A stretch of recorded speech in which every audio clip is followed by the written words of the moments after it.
Come on. The beat steady. The beat steady.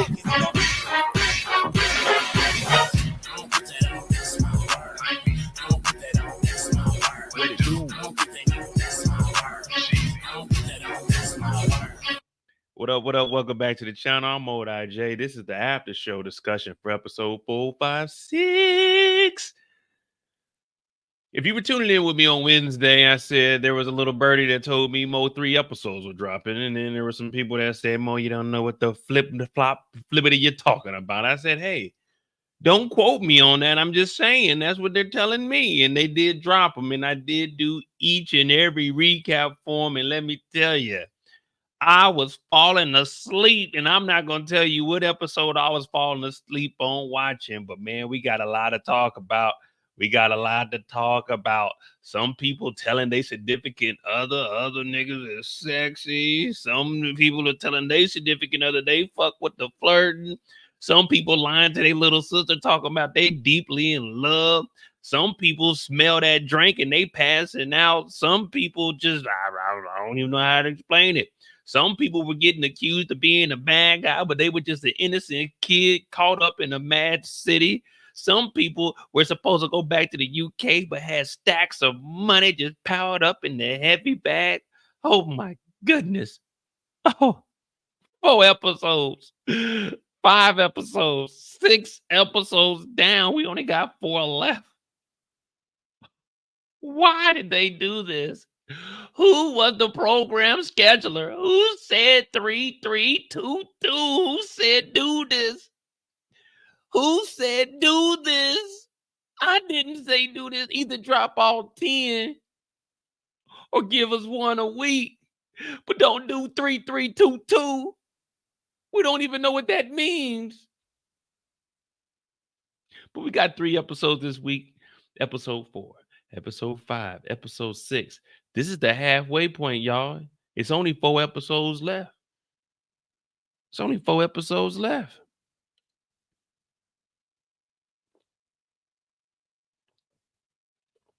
Oh, man. All right. What up? What up? Welcome back to the channel. I'm Mode IJ. This is the after show. We're going to talk about Bel-Air. Roughly about 3 hours. We'll jump between all the characters.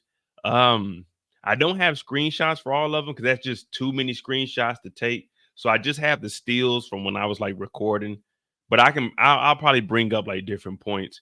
Yeah, I really don't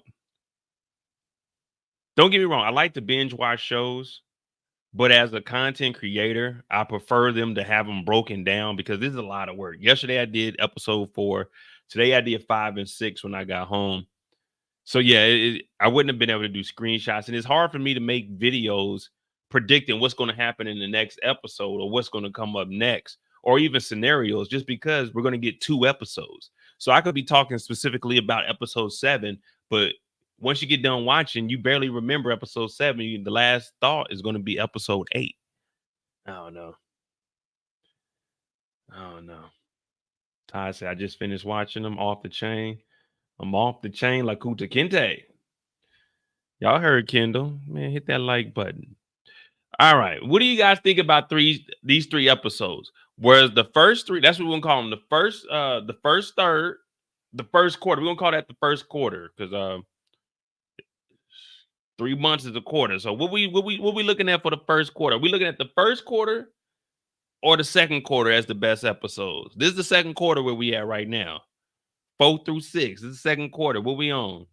Are we taking second quarter over first quarter, or is it like they, of course, they need each other, but which ones were more impactful for you? Just while your memory is fresh.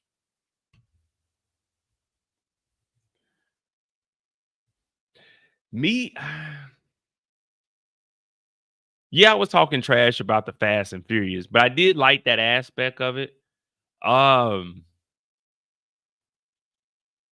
my only gripe about the second quarter, it's not really a gripe, but the country club with Pony, what's his name? Pony Rich. That was my only thing, like with Will Smith and like Carlton serving the drinks. That was my only thing. And then the transition into Jackie with the guy, like that was my only thing. Other than that, I fuck with the second quarter. Well, I fuck the whole season. I'm just saying that part right there that's where we go into like the corny aspect. You know what I mean? It was like a little bit too corny. This is supposed to be that serious drama. I mean, we get a little bit of comic relief, but I was like, I don't know about that. I do like the Frederick story. That was cool how they flipped that. We seen the wife, but I wish they would have did more with Raymond. He was here one episode. We pay him off. He gets out of here. It should have been something more, a little more gloomy, a little darker. You know what I mean?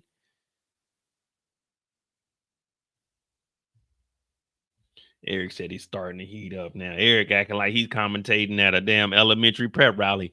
Oh yeah, the Carolina Cubs, they're coming out here. It's heating up now. Like, man, we are adults. What you mean it's heating up? This shit on fire. That's how you gotta say he talking about it's heating up.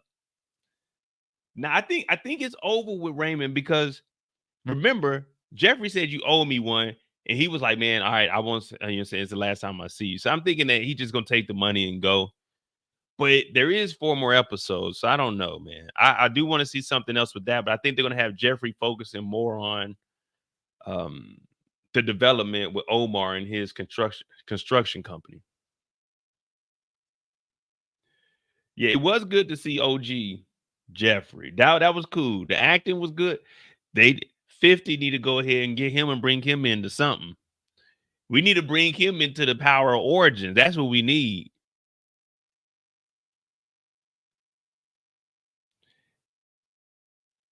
It's something about those Brits. Those Brits, man. OG Jeffrey and new Jeffrey on the screen together. That was actually pretty cool. I know I was watching Will Smith put up a video where he was talking about, I think he said it gives him chills watching that scene. Now, of course, we didn't know when it was happening or what they were talking about. We didn't even know Jeffrey was Raymond, the OG mob boss.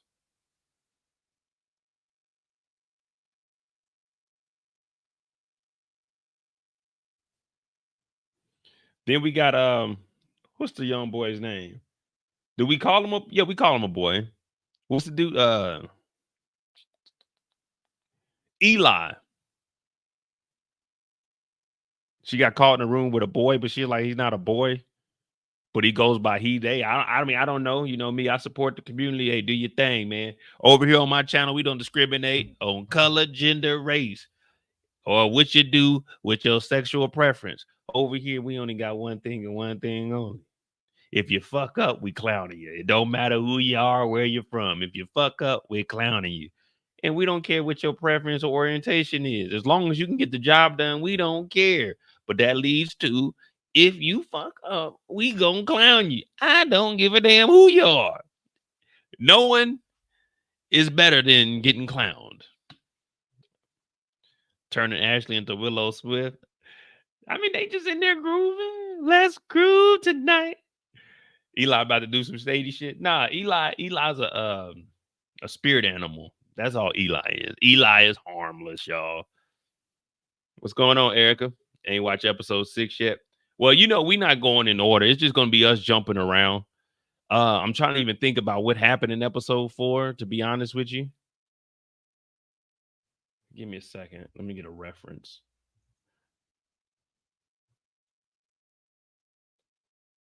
Episode 4. Oh, okay. Episode 4 was when they were arguing and beefing over the company. Okay. They were beefing over the company in episode 4. What else happened in episode 4? Oh, man, Callie Carl, man. You see Callie Carl in the wild body, red eye, Hellcat, getting that.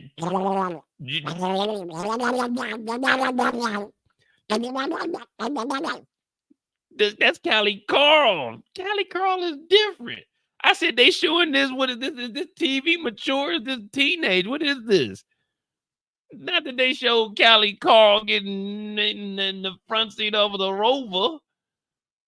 I said, look at Callie Carl. She talking about speed up. I'm like, I'm slowing down. I'm enjoying this ride. How much? What we got? We got 27 minutes before I gotta be back at the house. We about to make this whole 17 work. You feel me? Definitely not speeding. She talk about speed up. Okay, I'm gonna speed up till you start, then I'm gonna slow on down. Speed up, Mo. Hell no. Wreck this motherfucker. Hell no. I'm trying to get the doze back on my, you know what I'm saying? I'm trying to get the doze back on the crib. You over here bullshitting.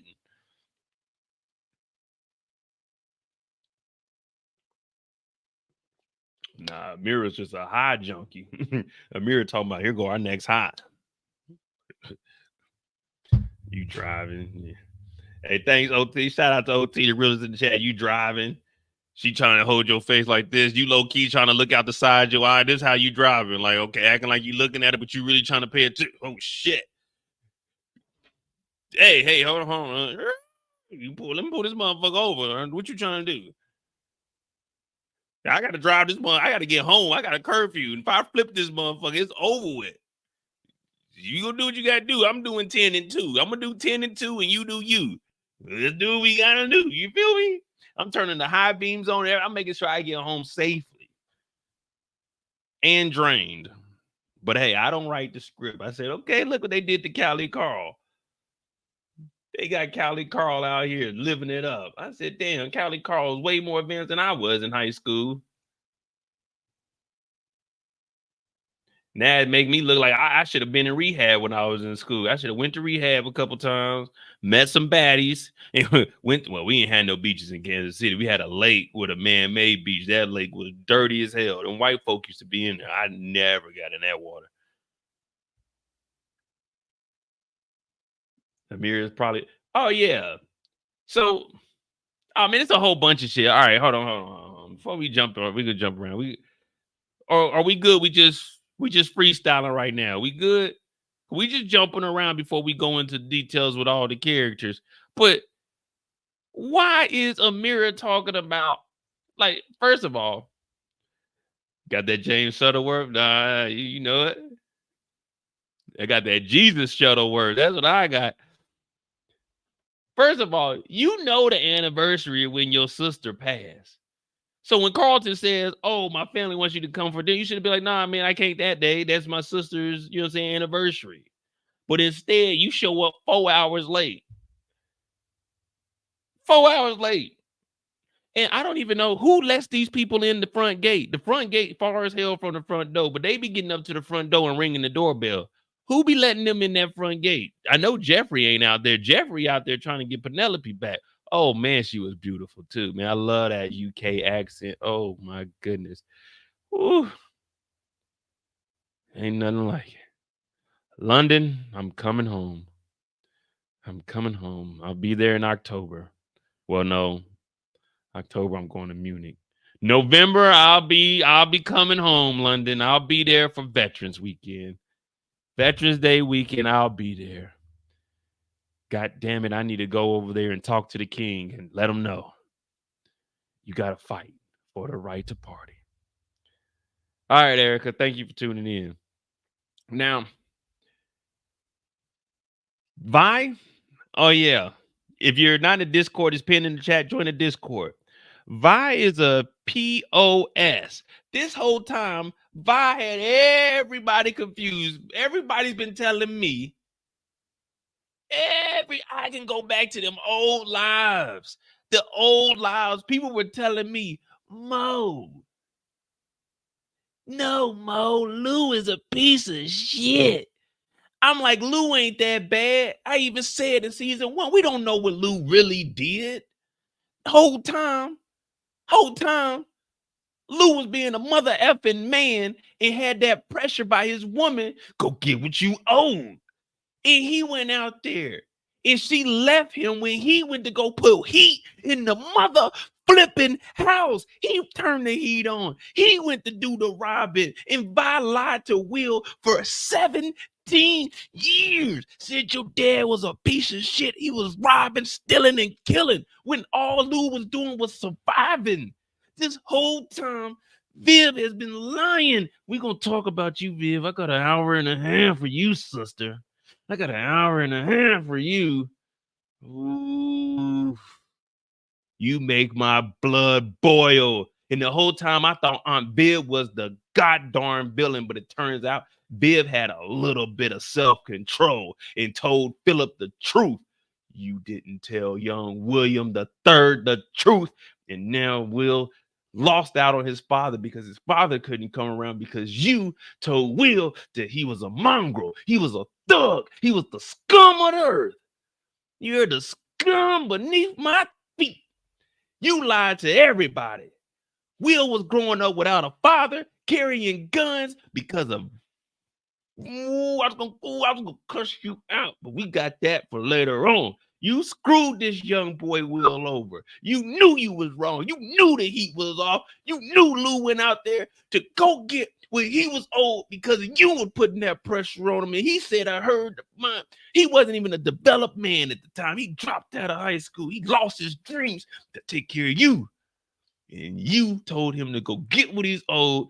You put that battery in his back. And when he went down for trying to put heat in the flipping house because it was 5 days and you were 2 days away from frostbite on your feet, you left him high and dry in prison. He went to jail for you, Vi. He went to jail for his son. And they've been telling me for 3 freaking seasons that Lou is a piece of shit. And I said, we don't even know what Lou did.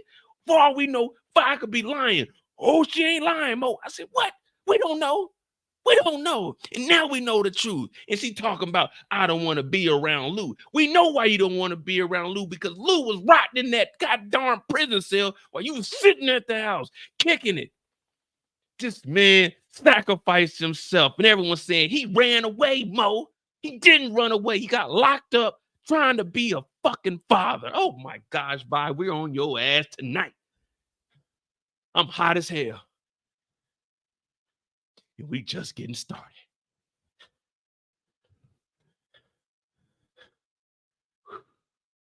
We just getting started. Hit that like button, hit that subscribe button. I've been waiting to get that off my chest all freaking day. Oh, yeah, we're just getting started tonight. This is Bel-Air episode 4 through 6. Will, you did your thing with this one. You did your thing with this one. We got something to talk about tonight, and we're going to get into it. My name is Modai J, and I break a show down. Because let me tell you something. Don't nobody break a show down like Mo break a show down. Because Mo break a show down how a show's supposed to be broken down. And I don't make none of this shit up. All I do is tell you what I seen on the screen. They said, Mo, here go 3 episodes of Bel-Air. What did you see? I say, well, let's start from the very beginning. Hit that like button, hit that subscribe button. Let's take it to episode 4.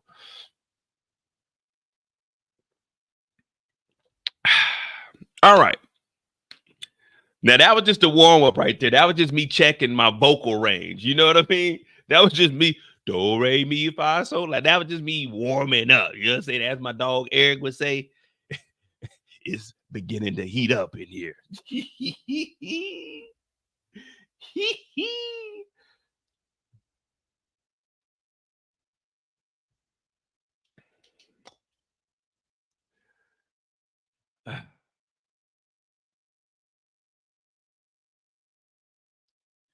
No.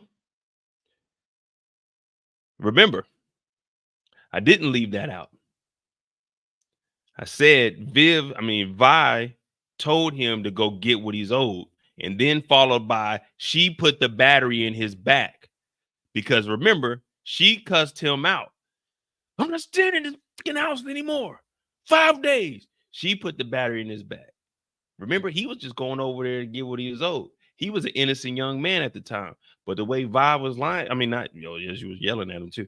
The way she was yelling at him forced him to go over there, and things went left because he wasn't getting paid. Now, if he would have just continued on about his life and just took this as an L like he was doing in the beginning, he would have never ended up going over there and robbing. But guess why he went over there? Because Vi told him to go, give what you deserve, give what you worth. If she just let him do what he had to do, this could have all just been water up under the bridge. Well, in their case, it would have been ice up under the bridge because they ain't had no heat.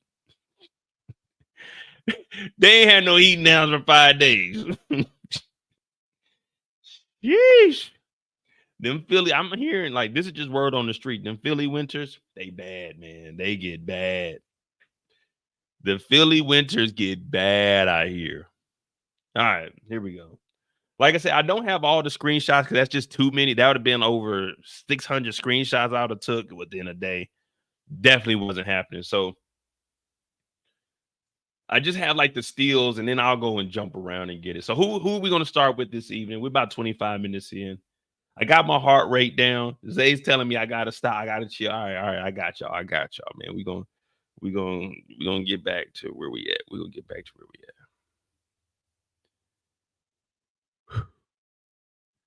But just believe me when I tell y'all, when we get to that point, oh Vi, you're gonna hear it. You're gonna hear it. Because this whole time you had Will hating his father. This is what a lot of fucked up baby mamas do. They have the kids believing that their father was the worst mother effer on the block. Whole time he was just trying to provide for his family. And when he went out there and did what he did, she left him high and dry and told Will a whole different story. Yeah, your dad was a thug. He was ripping in front of the streets. He had multiple hoes. Like what? Lou ain't had no hoes. I seen scrawny Lou. Lou ain't had no girls. But that's neither here or there. Ray Vine's fade.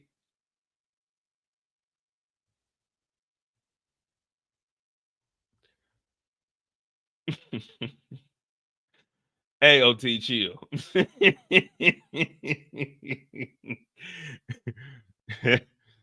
Hey, OT, chill, man. Let me. In episode, this right here is a sneak peek for episode 6. This is a sneak peek for the episode 6 recap. This is just the first scene right here. In episode 5, we did see Will texting his mom, "Hey, I need you out here in LA," because he's been thinking about some things. He goes and picks her up from the airport at the beginning of the episode. Is driving me out of my mind. That's why it's hard for me to find. Can't get her out of my head. Kiss her, miss her, love her. That girl is poison. Ooh, ooh, ooh.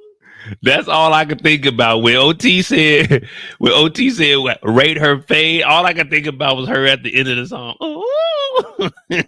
Hey, she got that uptown Philly fade, that uptown funk you up. What Bruno Mars say? Uptown funk you up. She ain't get that uptown fade. Hell no, she got that uptown funk you up. That motherfucker came in like, let me just put the one guard on the side, wrap that motherfucker around, and on the top use the scissors and just clip the top. Don't fade this shit. Just one across, just one across on the bottom, and just you clip the top, and we good to go. Fuck it, I'm going to LA. I'm like, they vibe. They move a little bit differently out here in LA. You know what I mean? Easily, Vi has the worst fade on the show. I say the best fade probably goes to. I probably go Jazz, then New Jeffrey, then Will, Carlton. Y'all gonna hate me for this one. Carlton. So it goes Jazz for the best fade on the show. Shout out to my cousin Michael. You know what I'm saying? He the barber doing the thing. So the best fades on the show go Jazz, New Jeffrey, then Will, Carlton, Spencer, Spencer, and then I'm Vi.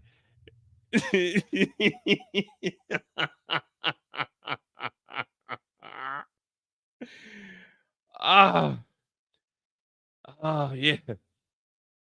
Jazz, Jeffrey, Will, Carlton, Spencer,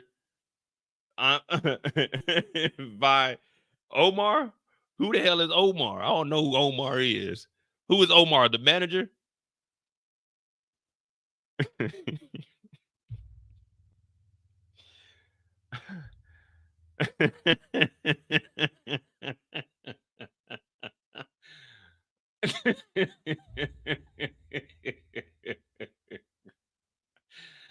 Oh my gosh. Yeah, I got Spencer before Vi. Omar, the developer dude. Oh man, I ain't looked at Omar's fade. I thought Omar had the helmet on. I ain't seen Omar's fade. All right, fuck it. Omar, and then Vi. So Vi doesn't make top 5. Oh, okay, yeah, I know you guys are talking about now, but yeah, I only seen him with the hat. All right, well, hey man, let's get focused, man. Y'all got me rating fucking fades, man. Oh man. Oh.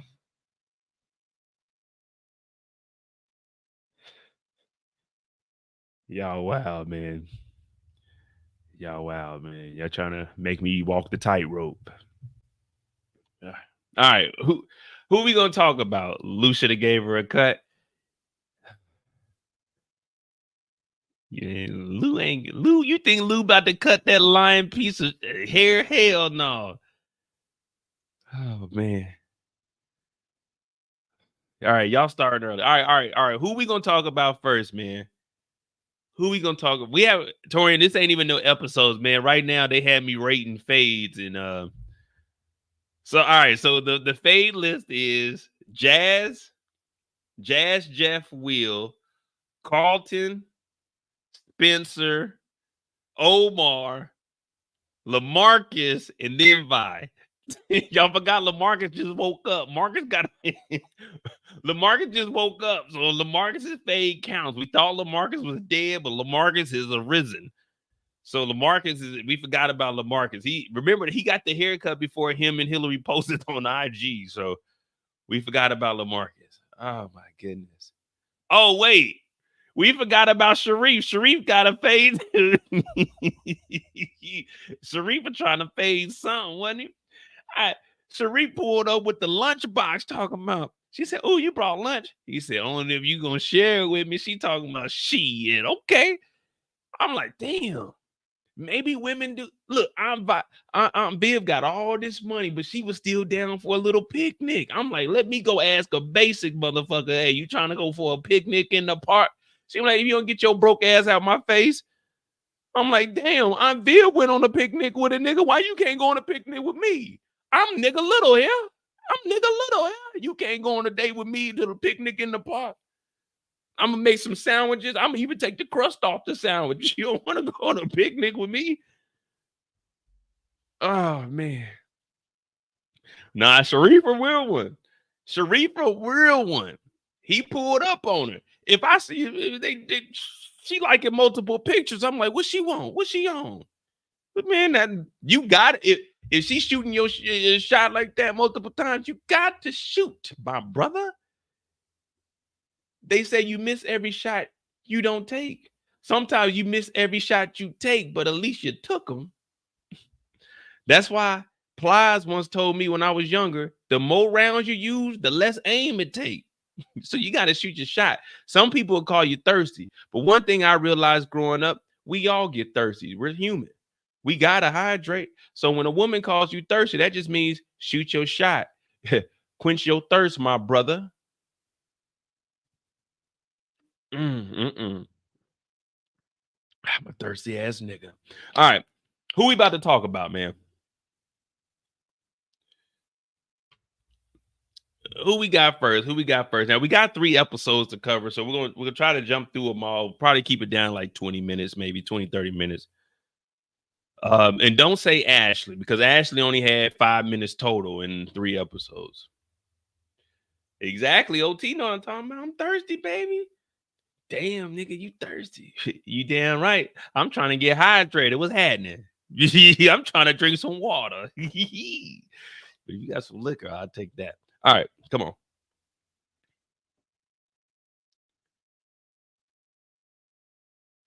Come on, DeMarcus, man. DeMarcus know I don't even know who Stephanie is, but Joan, Viv, Cruz. I like Joan. I kind of like Cruz too. I like Ivy also. I like Hilary, but my dog LaMarcus recovered, so I gotta fall back. Cause if he would have died, I would have been DMing Hilary, but he ain't died, so I gotta fall back. Jazz is ex. I might even holler at Yolanda too. City council. I could see me supporting her at a couple of rallies, be behind her with a sign, vote for Yolanda. Oh no, OT, that's what I'm saying. Bel-Air is good. Of course, I'm always gonna find a part where I can, joke around about it. I like Bel-Air. I like the drama aspect to it. I was joking around about the Fast and Furious. It's actually pretty cool, but it was just like watching it. You just point out, like my dog Brillo would say, point out the goofy. But Bel-Air, they did a hell of a job. I even said before it started, man, the cast, the acting is good. I haven't found any weak links in any of the Bel-Air cast. Everyone is acting, everyone is playing their role, and they're doing a hell of a job.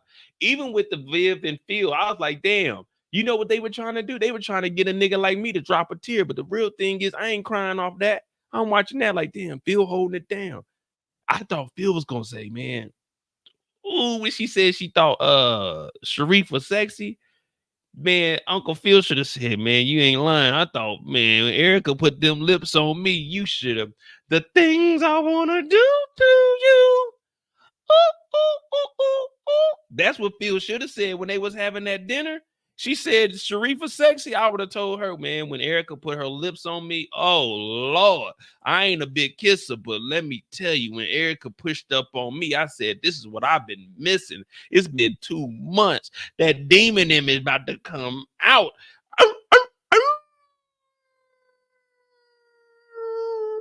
Shit, I'm Bill want to be brutally honest. Let's be brutally honest. I had multiple opportunities to knock Erica down, but I had to contain myself. We just being honest.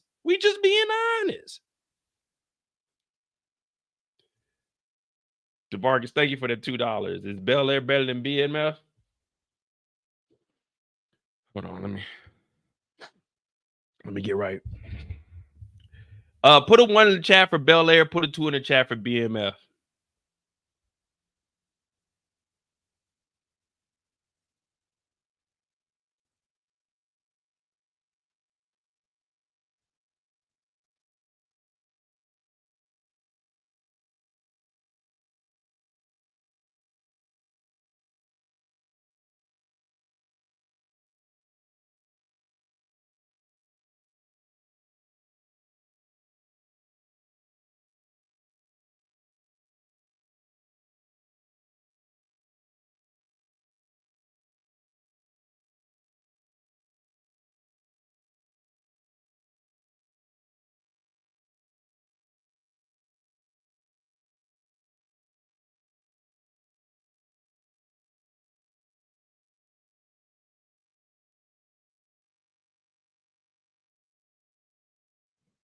You really asked that question while we're talking about Bel-Air.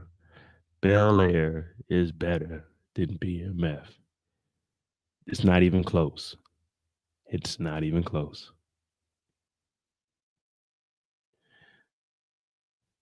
I got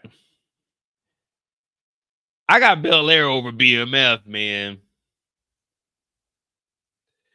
I got Bel-Air over BMF is harsh.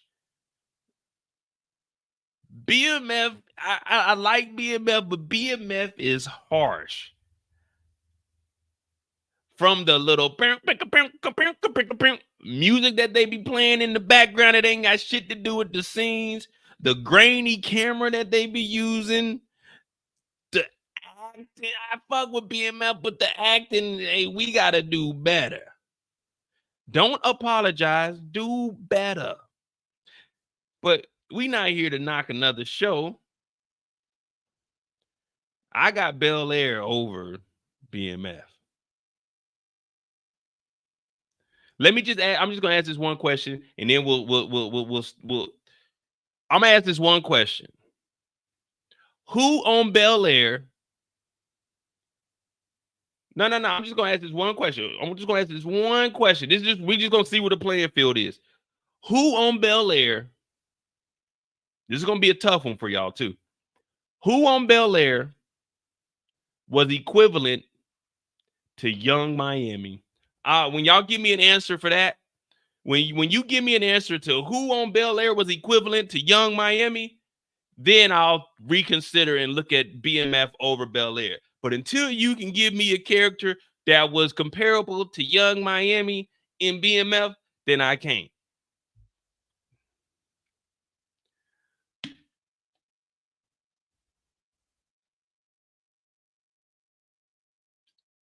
We can sit here. I could do a 6-hour live. Y'all know that's easy money. I could do an 8-hour live. That ain't as easy, but it's easy money.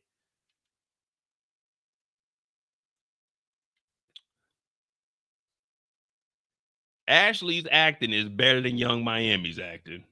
And Ashley is like 20 years younger.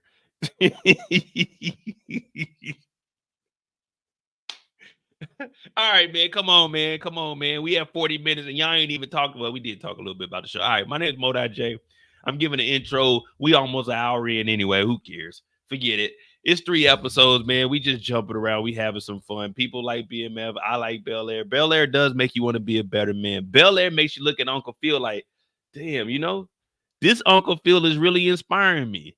If I go out there and I mess around, just tell your wife straight up. Like, man, it's a fantasy. You know what I mean?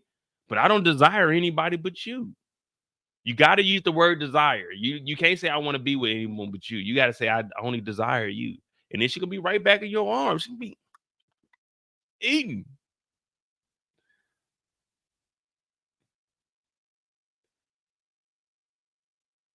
You compared a dad that's happy that his son's recovering.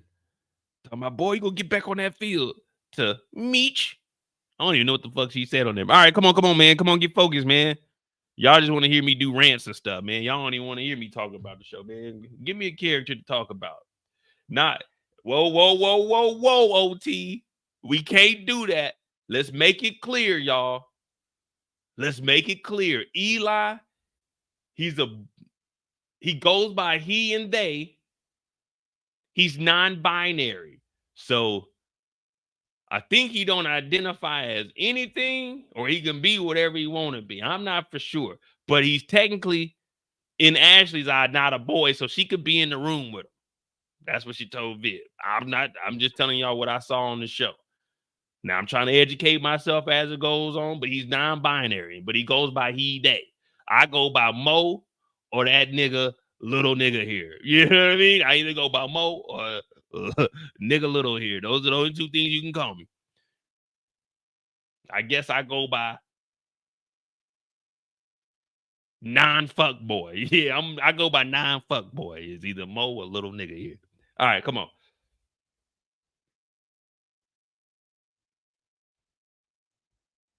She was just inspired by him. All right, for real this time. I'm not reading no bullshit. Give me some characters to talk about so we can start the damn show, man. Give me some characters. I said we're gonna do 3 hours. We had an hour already because y'all got me talking about all kinds of off the wall shit. Give me a character, man. Viv, oh man, y'all making it too easy tonight. Y'all making it too easy tonight. Oh, I'm Viv. I'm Viv. Come out and play. All right, I'm Viv. Let's see. What the hell did Viv didn't do nothing? You know, I got mad respect for. Just let me get this disclaimer out before we get started on the second quarter. I got respect for Aunt Viv for what she did in the second quarter. Well, in the end, how it turned out. I got a little bit of respect for her. But I mean, I didn't believe she was gonna jump off the edge. But I got a little bit of respect for her. Hey, Sydney, don't you disrespect Frederick and his mom. His mom has a name. It's Penelope. She is a beautiful woman who was in the trenches. Unlike Vi wasn't in the trenches. When Lou got locked up, where was Vi at? Lying to Will. When Jeffrey got locked up, where was Penelope? She was in the trenches still thugging. She was still messing with the dope boys. When Lou got locked up, Vi was nowhere to be found. We're going to put some respect on Penelope. That's what we're going to do. No one addresses her as Frederick's mother. She has a name, Penny. Penny or Penelope, whatever. But we will address her by her name. We will not be tolerating any disrespect. She held Jeffrey down. Unlike some other mothers on the show who out here wilding out. If you want your woman to stay by your side, stay in the streets, you don't want her lying to your kids about you, going on lunch dates with anybody else, man, go get you a Penelope, a real one. Nah, man, nah. I just seen disrespect in the chat. There we go, Sydney.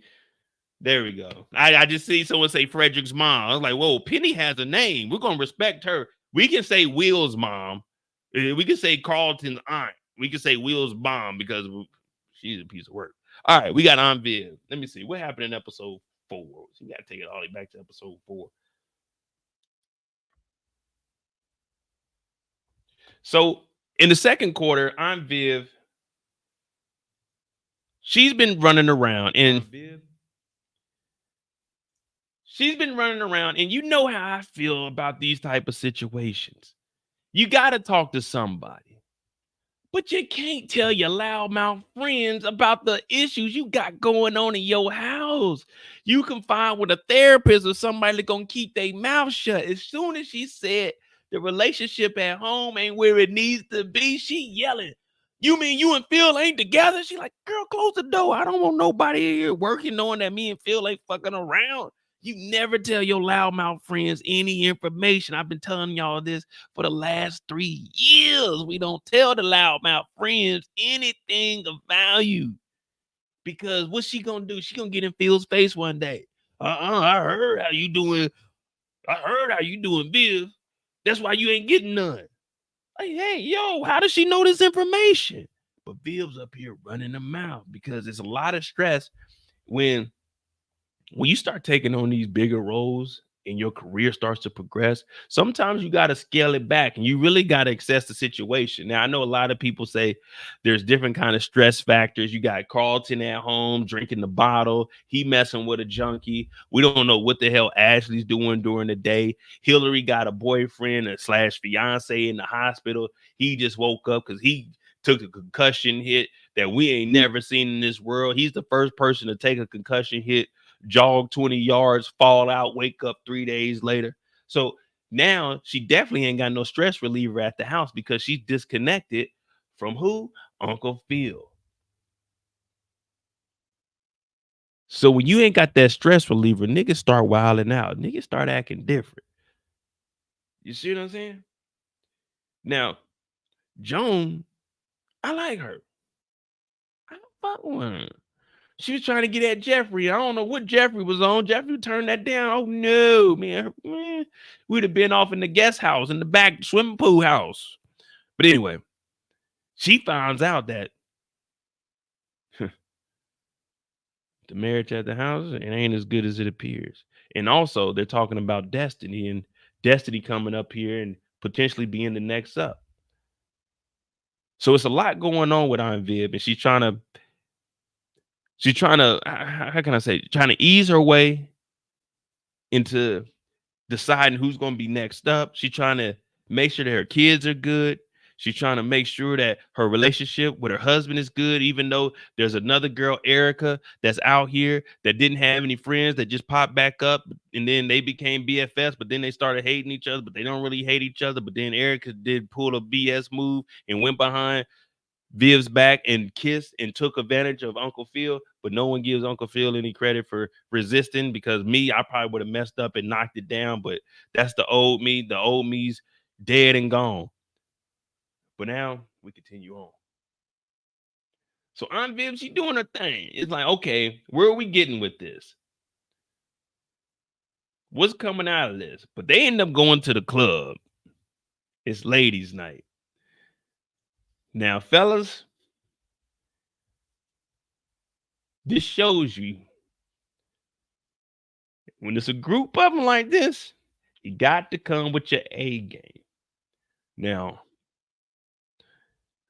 when I get in Mo mode, I might get my A game. Most of the time, you only gonna see like C quality, B minus level game spitting from me. But I see 4 of them up here. I'm like, all right, let me assess the situation. Okay, Viv got a ring on. The one in the red is extremely wild and extremely loud. That means she probably gets too drunk. You don't want nothing to do with her. Blue is cool, but this one over here, who is this one right here on the end? She cool, she vibing out. She ain't really saying too much.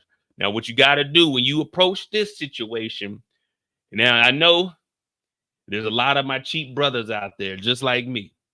And you know, most people on their A game, they would go over there and they would tell you got to buy drinks for everybody. A nigga like me is telling you don't do that.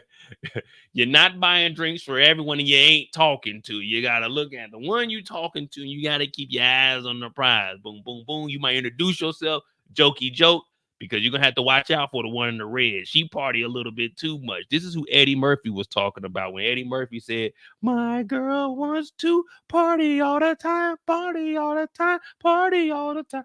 That's the red. You want to avoid her. She's extremely hyped.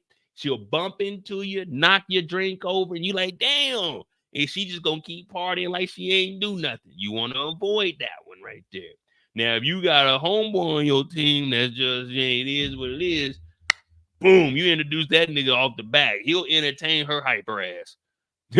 He'll entertain her. Now, from what we know in this situation here, you got to look at Viv. Viv got the ring on. You can tell Viv ain't really went out too much because the drinks ain't been flowing yet. They had one drink.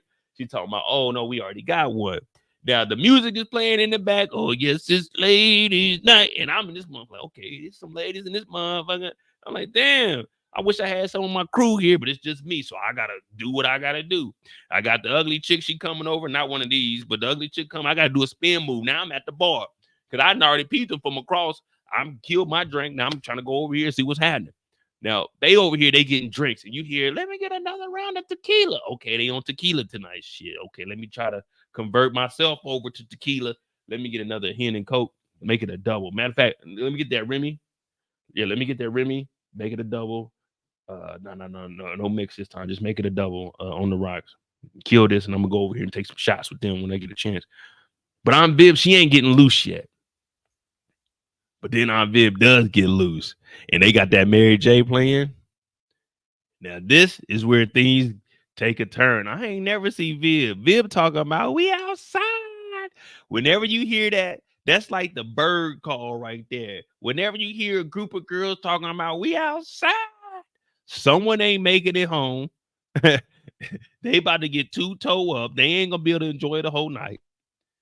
They ain't really outside like that, especially these four. They not about to be toe up like that. You know what I'm saying? After maybe an hour in these hills on the dance floor, they're gonna be beat. But anyway, after this, they all sit down. They sweating. It's hot. And then I told you, you never tell your loudmouth friend right here, the one I would have went after, because I would have been sitting right here too. Me and her would have been joined at the hip by the end of the night. She would have been loving your boy Mo. You know, I just never met anyone like you. What do you do for a living? I don't do a damn thing, baby. I just live. She's talking about, y'all ain't know Viv had this motherfucking chef. His name's Sharif. Now, Stephanie, she get the phone while they over here talking. That's why you never put your phone down, ladies. Never put your phone down and keep your purse next to you. But she puts the phone down and Stephanie pick it up. Stephanie start liking all the pictures. And of course, if I'm sitting up in the house and it's 1, 2 in the morning and I see a baddie, you know what I'm saying, liking like multiple pictures, I'm like, you wiping the sleep out your eye? And damn, she like 6 pictures, 7 pictures. Now I gotta go through her page and just make sure it's who I think it is. It's that rich one, huh? Oh, she got money. She like that picture? Okay, cool. Let me see. Let me go ahead and DM her. Now, Viv don't even know what's going on. But then they go from talking about Sharif and how Viv is feeling Sharif to going to whoop on Erica. But they too drunk, man. They toe up. They talking about, well, we're going to go do it next week or something. We're going to do it next week or something. Stephanie is the same character off of damn, we did the show this year. The Best Man. She just plays the same character. I don't think she's ever been a different character in any movie or any show.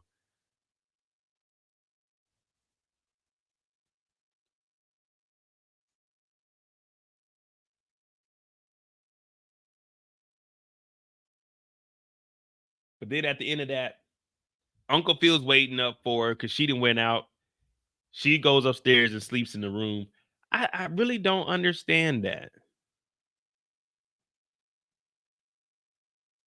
What's the significance of making someone sleep in another room? I just don't see me as Uncle Phil living in a mansion, 8-bedroom, 13-bath house. I just don't see me sleeping in another room because Viv is mad at me. If Viv is that mad at me, you need to take your ass down to that painting room or the living room couch because I'm sleeping in my bed. There's no way I'm not sleeping in my bed unless it's on my own accordance. I'm not going into the office and sleeping. You just gonna be mad at me on your side of the bed, but I'm sleeping in my bed. I ain't buy that Tempur-Pedic for nothing. My back be toe up sleeping on that couch. I'm an old man. I gotta get up and keep the lights on. I'm not sleeping in the office. I'm sleeping on my side of the bed. And if you got a problem with it, there's extra pillows and blankets in the hall closet. We got 3, 4 spare guest rooms. Hilary ain't back. Go sleep in Hilary room. Go and get out of here. Go and get. Go and get. But she told Phil you didn't have to wait up for me. Now, what happens in episode 5? Oh, episode 5 is when it goes down. So we start off episode 5 right where we left off. Okay, we good on time. So episode 5 is when they have The breakfast. Now they got the breakfast in bed, but Uncle Phil ain't in here. Uncle Phil ain't in here. He shows up, and the kids are like, "Man, what the hell? What's going on, pops? What's going on, pops?" Oh man, I fell asleep in the office. I was doing some work. I was up late. Man, Uncle Phil, you wasn't doing no work. You was downstairs reading the book, man. I seen you crying. I seen you crying when we came in the house. You wasn't doing no work in the office, Uncle Phil. Why'd you sleep in there?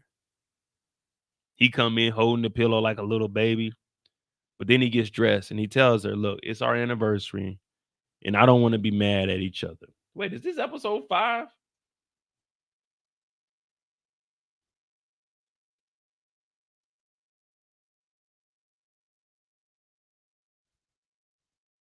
Yeah, see all this stuff runs. Oh yeah, this is episode 5. Episode 6, they were good. All right.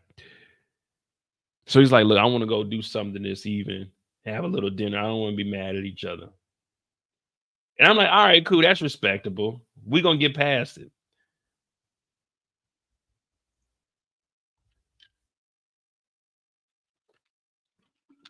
Now Destiny ends up showing up.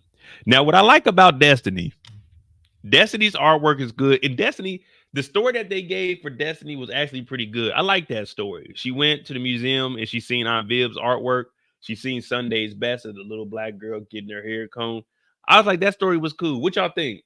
Did the writers do a good job with that one? Of her influence being seeing Aunt Viv's artwork when she was younger? I liked how they did that. That was good how they tied it in. I seen it when I was younger. It wasn't just like I seen some random stuff. It was like, okay, Aunt Viv, well, not Aunt Viv, Miss Banks. I seen it. I was like, that was cool. That was dope how they did that.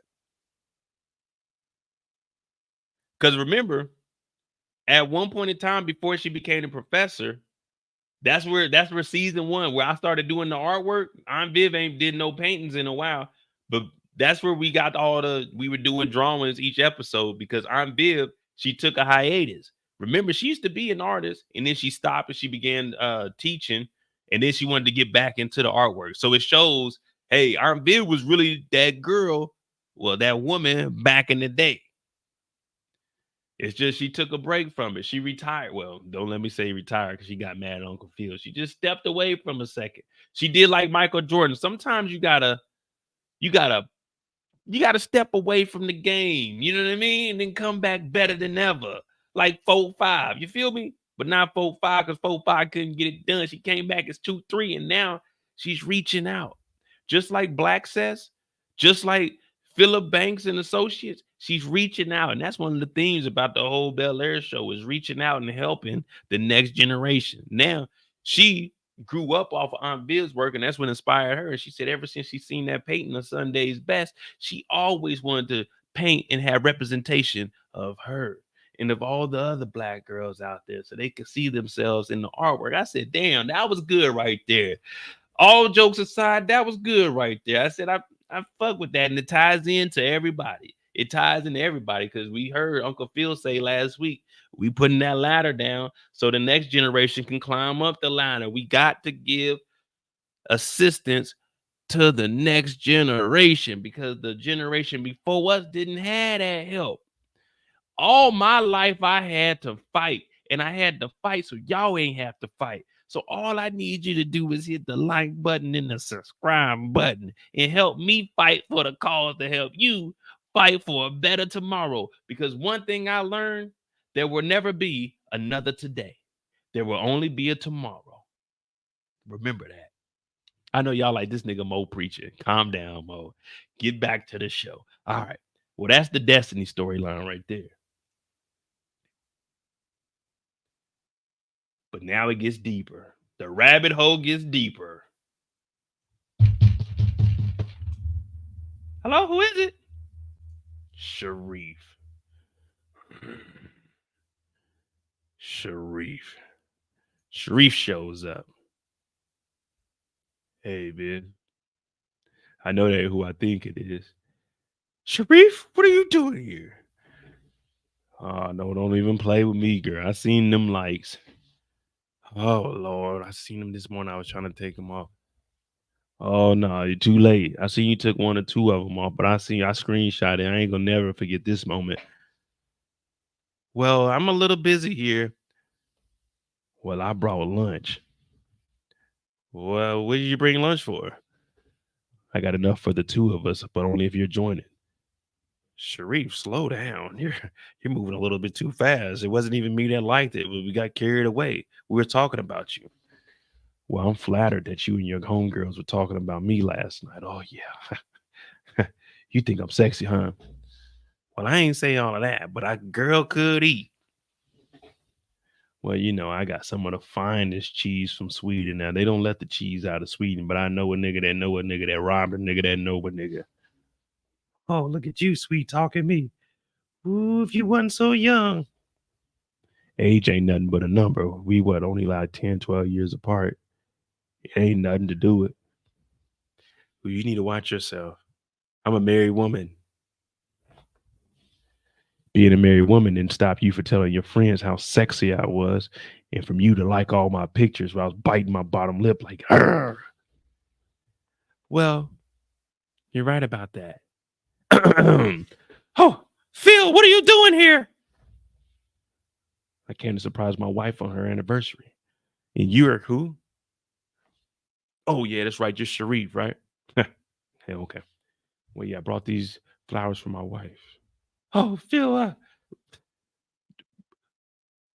thank you. Happy anniversary, boo. I was gonna stop by and get lunch, but I see you're already enjoying lunch with what was your name again, son? Shannon?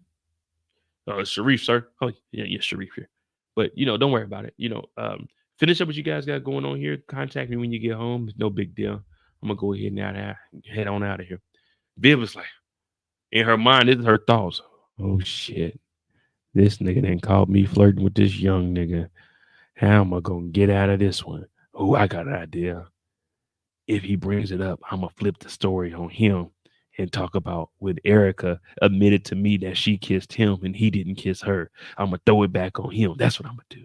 Yeah, that'll get me out of this situation. Now, what's going on in Sharif's head? Sharif is like, what the fuck is going on? Do I gotta fight this nigga? Because that's the first thing that always pops in your head. Whenever you messing around with a married woman, the first thought that always pops in your head is like, man, do I gotta whoop on her husband? But then you don't want to fight the husband because you don't want to be that lame guy. But you gotta defend yourself in the event of an emergency. But you don't want to just, be the lame guy to jump out there because at the end of the day, Viv is gonna go back to her husband. They always go back to their husband. Now, not in the long run, they might leave, but for the most part, they're gonna tell the police on you, like, hey, get him out of here, Sharif, attacked him, to try to make the marriage work. So Sharif gets out of here. Now on Viv's conscience for the rest of the day is, oh shit, Phil done caught me with this young nigga, the same guy that brought the flowers that I brought home with the letter. Slowly but surely. Slowly but surely. What movie is this from? Players fuck up too. Players fuck up. Aunt Viv fucked up. She got caught up. You never bring that outside riffraff into the house. That's rule number one. A player like me, you never bring the riffraff into the house. As soon as you get into that house, that conversation and thoughts of that other person, you got to cut it off. The buck stops here. You don't cross that threshold with anything. I'm talking a scent, a pen, anything. Nothing from anyone else. But now she didn't got caught red-handed, flirting with this guy who we know that she finds sexy. We know that she finds very appealing and she loves. Oh, when she says she loves, woo, say it again. Woo, Mufasa, Mufasa. When you say that name Sharif around her, woo, it just sends chills down her spine. It just does something to her. She loves this young man flirting with her. But Uncle Phil don't know that yet. But Uncle Phil knows that something is jumping off because you ain't gave me no loving in 2 months. You ain't trying to pop up and go eat with me or do nothing with me. We can't even have breakfast in bed together. But you eating lunch with the help. Oh, Viv. She don't even know it. But Uncle Phil got a lot going on in his mind. Ooh. I don't want to have to call Jeffrey. I don't want to have to call Jeffrey and end this shit right now. Jeffrey is dealing with his own shit with Frederick. If I call Jeffrey right now, I promise you, I promise you this. Breathe, Phil. Breathe. Life is more important than whooping on a young guy flirting with your wife. You can't be mad at Sharif for being a man. You know a man gonna be a man. You can't knock a man from flirting with a married woman. It is on the married woman to deny the flirting. It's on her to stop the flirting. It's not on the innocent chef who just seen a woman liking his pictures at 2:30 in the morning. The only thing I know going on at that time, there was some boys down in Florida that said it's 5 in the morning and I'm up talking dirty to you. So, honey, that's the only thing going on at those times. You getting them likes on Instagram, ain't nothing good coming out of them likes. They ain't liking them pictures. They liking to do something else. And Uncle Phil caught her with her hand in the cookie jar. Let's continue.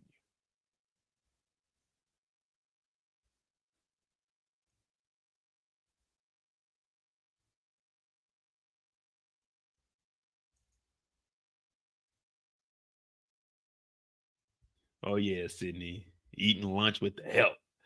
Well, she ends up putting that red dress on. We jumping over color parts. Y'all know what happened. She came home, put the dress on. She's like, oh, Phil, what is this? You want to talk about it? He said, nah, put on that red dress. He trying to get the mood cracking. I mean, he ain't trying to hear none of that. Now, in the back of Phil's head, in the back of his mind, the only thing you can think, like, just a man being a man, you're going to be thinking the worst possible right now. She's having lunch with this nigga. She went out to San Diego with green eyes, blue eyes, whatever the hell he was. We don't even know where he at anymore. You're just thinking the worst thing. Now you can tell her to her face you trust her, but really,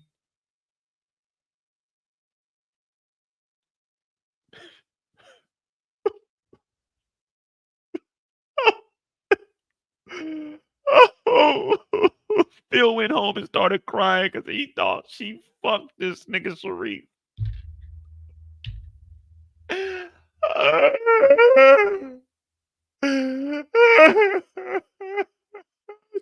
fucked this nigga Sharif. I don't want to talk about it. I don't want to know. If you're playing me, keep it on the low. Cause my heart can't take it anymore. The only thing that Uncle Phil is thinking is this nigga Sharif done cracked. He may tell, listen, I'm telling you what a nigga is thinking right now. He's thinking this nigga Sharif done got in them guts, man. Oh, I'm dizzy. Oh, why? It was just a kiss, and I didn't even kiss Erica, and she's letting this nigga smack. Oh, oh.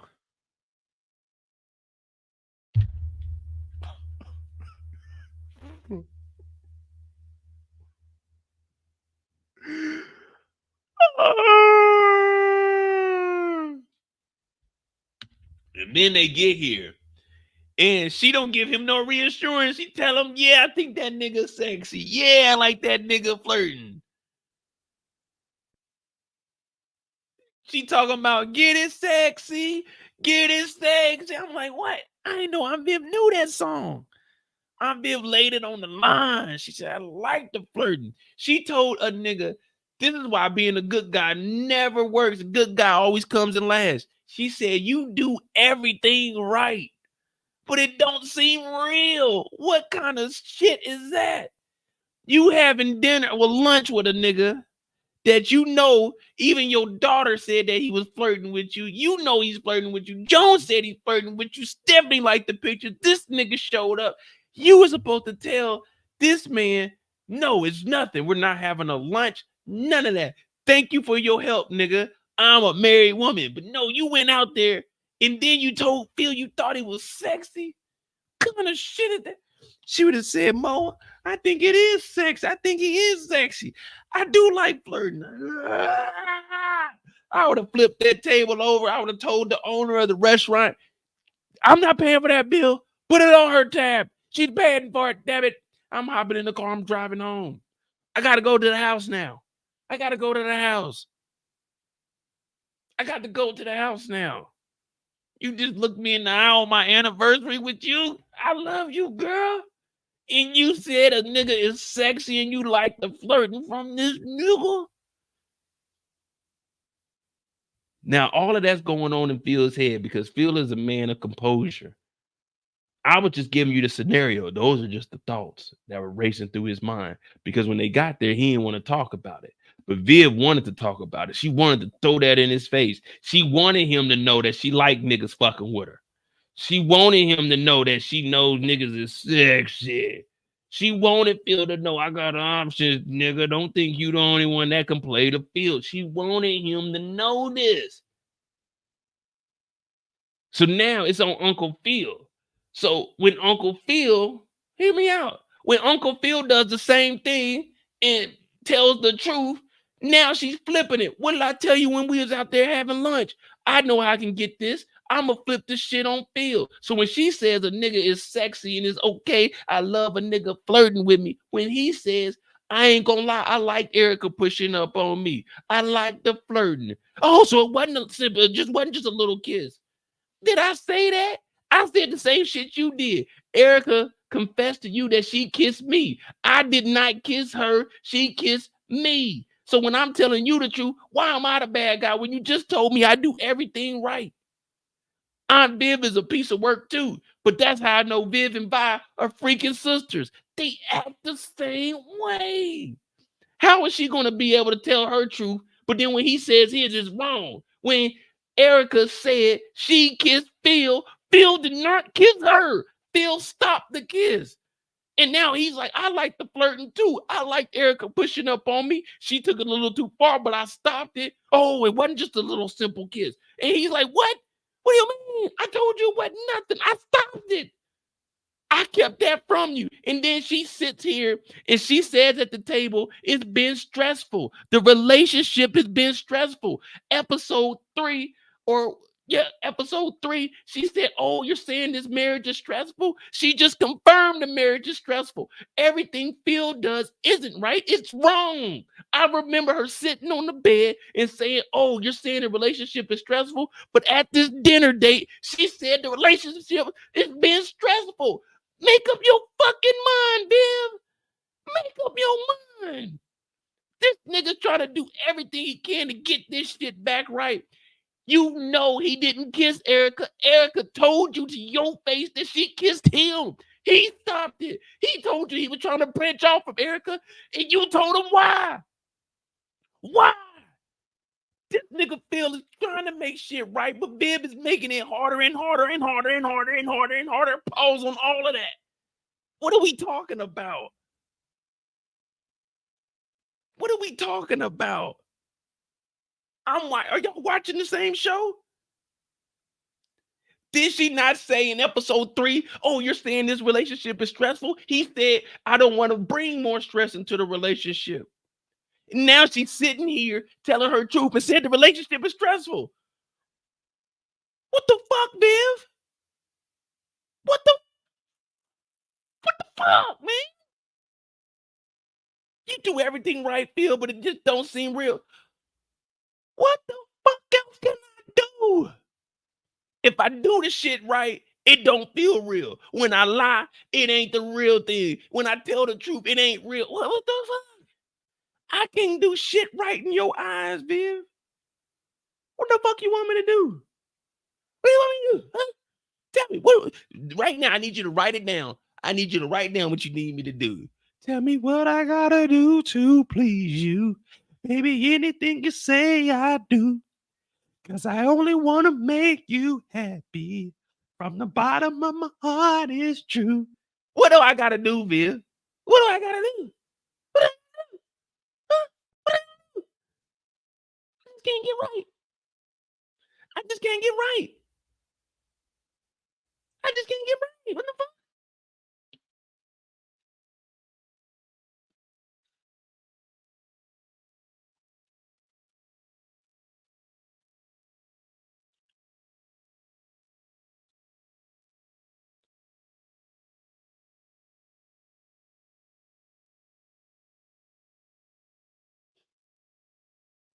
Viv, you something else.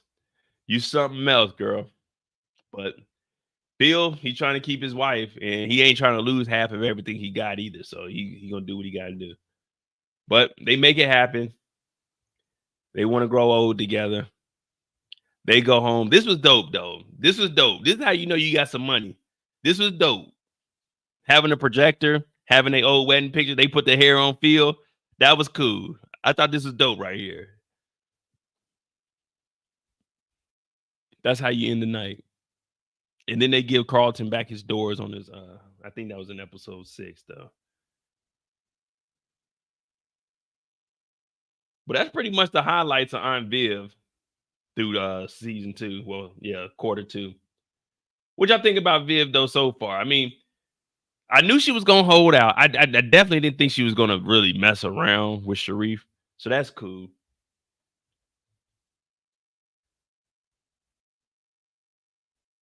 But I don't know how Uncle Phil's going to deal with that, man.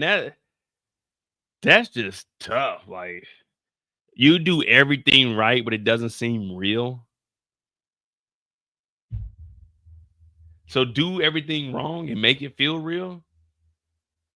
Hey, Phil, can you do such and such? Hell no, Viv. You want me to do everything wrong and make it feel real? Because I can make it feel real, all right. Hey, Phil, can you go? I ain't gonna use Phil. Hey, Mo, can you go fill the car up? Hey, fuck you. Man, I can make it feel real.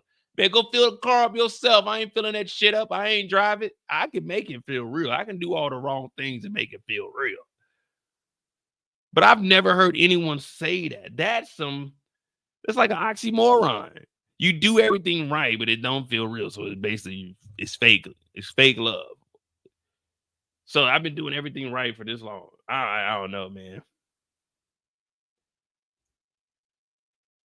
And then he ain't got no cutty in 2 months.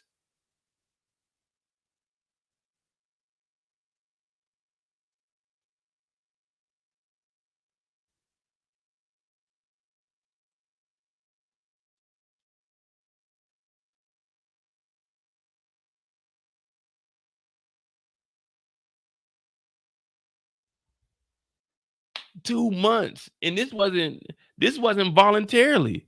He didn't volunteer to not get enough. She wasn't giving him enough for 2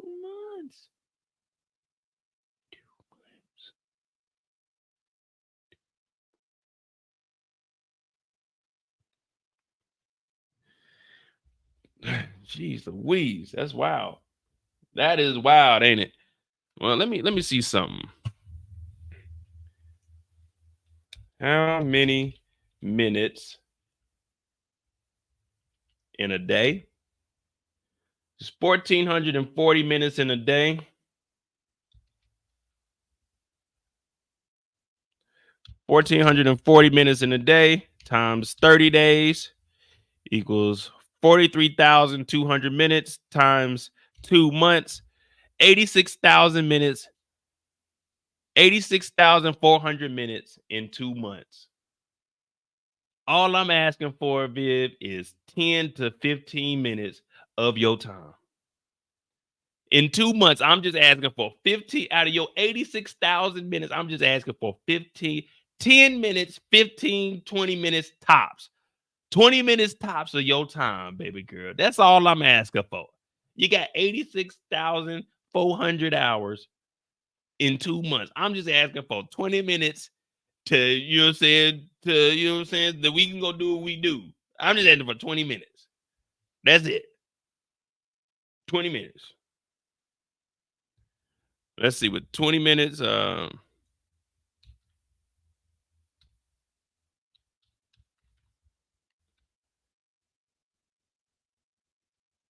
carry it. I'm asking for less than 0.2% of your time in 2 months. That's it. I ain't asking for much. All right. All right. Who we got next, man? I'm Viv, man. She's a piece of work, man. That's some wild shit. But I fuck with Aunt Viv, though, man. I like how they turned her story around and her and Phil got. I figured that they weren't going to leave each other. So I like how they did that. They got it all out there on the table and they worked through it, man. It's going to always be rough patches. mostly every relationship that you're married past like 10, 15 years, there's some kind of, I won't say infidelity, but you know, somebody that did something that was kind of, it was kind of like, hey man, you might be taking a little bit too far. But that's the human nature, man. Like I said, the world isn't perfect and the world wasn't meant to be perfect. If the world was perfect, it would be a boring world. If everybody was perfect, the world would be boring. There would be no personality. No one would have their own, you know what I'm saying? No one would have their own life. It'll just be everybody doing the right thing. And life isn't exciting when everyone's doing the right thing.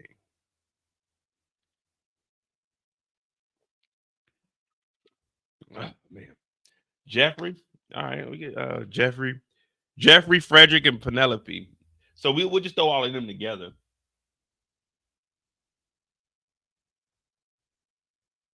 Let me see. Jeffrey.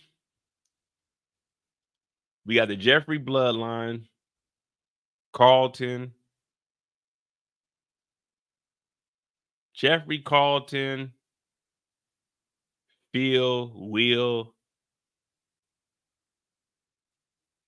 Yeah, that's really it. I mean, Ashley got her story, but that's just the band yelling at Olivia, being the maid of honor, and young boy Eli. Like her story's good. So we got Carlton, Jeffrey. Or we'll talk about Jeffrey, Carlton, Will, Phil.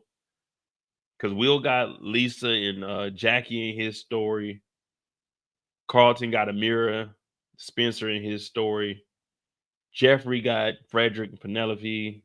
And then Phil got Jazz in his story.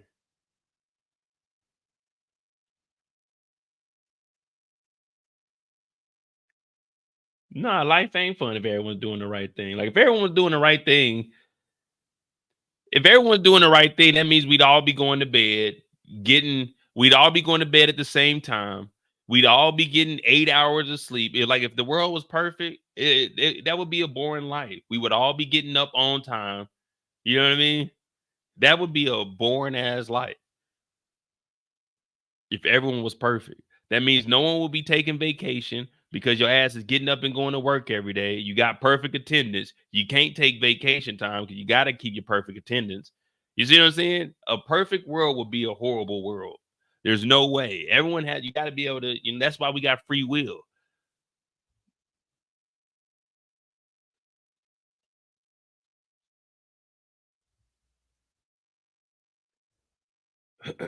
All right, hold on. Let me see. Jeffrey. See, I don't really have too many photos. I got a couple of photos of Jeffrey, I think. So we'll do Jeffrey, Carlton, Will, Phil. And then Hilary ain't got too much of a story either, though. In the second quarter, what did Hilary do in the second quarter? The second quarter, we only seen Hilary.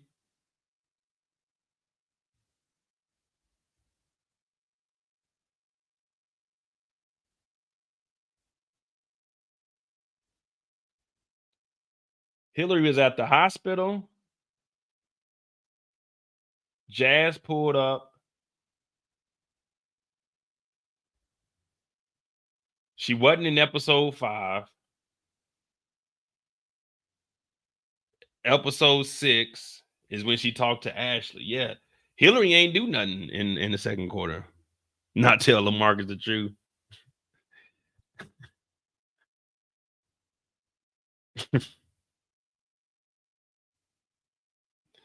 Damn, I wonder if LaMarcus gonna lose that contract too. Damn. Oh yeah, they made the girls' dinner that looked terrible. That's something Kendall be trying to get me to eat. Oh, Mo, get you some celery, get you some fruit. I'm like, man, I'm hungry. I need some food. You know what I mean? Go get you some vegan wings with cauliflower. I'm like, nah, I can't do that, baby girl. I can't. Mama told me, boy, you better eat your beans and cornbread. You better go get you some real chicken wings. We ain't raised you off no cauliflower, boy. Zaire Wilson, man, we ain't about to talk about no damn Zaire. Zaire's story is gonna be tied into Will's story. Dad dead, he had to get it out the mud. All right, Let me talk about Jeffrey, man. Let's go and get this thing started. Zaire. You know, I never knew his name. I just always called him Will's manager. I just always call him Will's manager. You know, if I don't know a character's name, I just give him a title. Will's manager. Yep, that's it. Oh, Miss Tina. Was Miss Tina flirting with them young boys though? Maybe I was looking at it wrong. I don't know. All right, we got Jeffrey on deck. Let me see. The first time we see old Jeffrey. Yeah, I was like, man, she talking about y'all boys is cute. I'm like, man, what the hell? What the hell's going on here?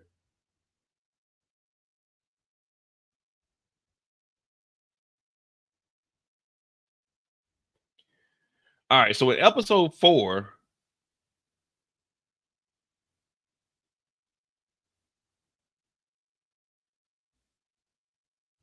episode 4. Oh, okay.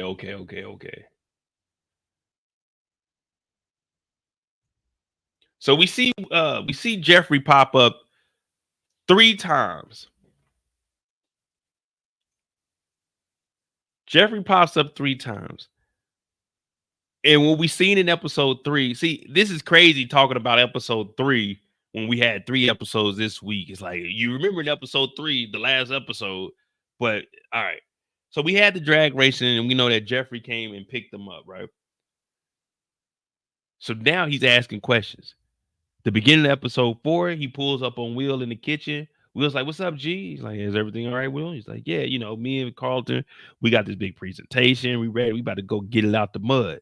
Jeffrey's like, "Yeah, okay. Well, is there anything you need to tell me about that instance that happened the other night when I picked you guys up, huh?" Is there anything you need to tell me, Will? What did you guys get into that night? Will's like, man, we didn't really do nothing. Jerry said, I know when you're lying, Will. I can smell the stench of your father on you right now. You're lying just like Lou. Mm-hmm. You're lying, Will. What you do that night? What you do? Give me some answers. Give me some answers, boy. Will's like, man, I got to get out of here, Jeffrey. Then the next time we see Jeffrey, he pop up on Carlton, asking Carlton, what the hell's going on? Carlton, you good? Now, we know Carlton was getting slizzard up on the road on the way home. He made it home with 10 minutes to spare. Well, Jeffrey comes in, and Jeffrey's questioning him too. Also about who? Young Frederick. The only thing is, Carlton, he doesn't want to have a guilty conscience. So Carlton tells the truth. He's like, look. That night, we were drag racing, man. My bad, man. I apologize.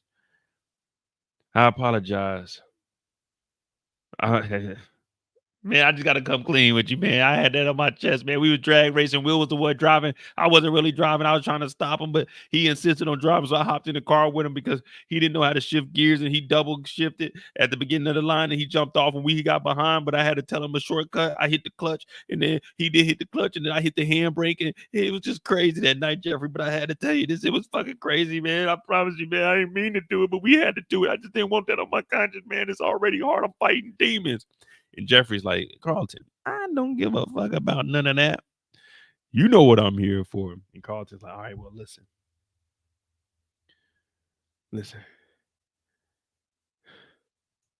Whatever. I don't want to come in between you. I don't want to come in between you and Frederick. But look, I'm about to tell you the whole truth, man. That nigga Frederick is different, man. He been robbing niggas, man. He threatened me and Will, man. That nigga Frederick is different, Jeffrey. I don't know what you raised, but that nigga different, man. This ain't the bread and crumpets that he was eating over across the pond, man. This nigga Frederick was different. He down here beefing with the gangs, man. He blood, cuz, and Crip. He all of the above out here, Jeffrey, man. I promise you, I'm telling you the truth. Jeffrey like, Carlton, I'm not trying to hear that shit, nigga. Whatever going on with Frederick, I'll handle that. Jeffrey leaving the room. Carlton over here still telling, talking about, man, I was doing coke in the bathroom. I got drugs in my drawer over there. Jeffrey like, nigga, Carlton, I don't care about none of that shit. My job is to make sure you were home by curfew. Now I gotta go see what this nigga Frederick is on. So Carlton telling everything. Carlton came home. Amira cleared this young man's mind. That cleared that nigga Carlton's mind. That nigga came home and started telling everything.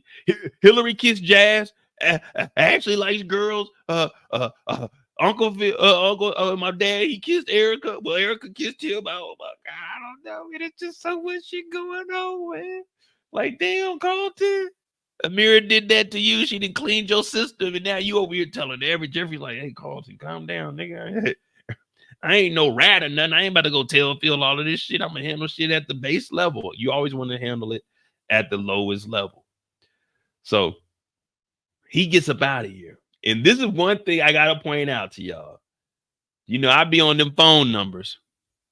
Well, Jeffrey goes to Frederick's room. Frederick is taking a shower. Now, if you know anything about international phone numbers, everyone has their own country code. In America, we're +1. So whenever I dial an American number, I got to call to the States. I got to put +1, then their area code and their phone number. So every country has its own country code. Now, where they messed up was this phone number that Frederick is dialing is not, I repeat, this is not a UK country code. This is a Czech country code. The UK country code is +44.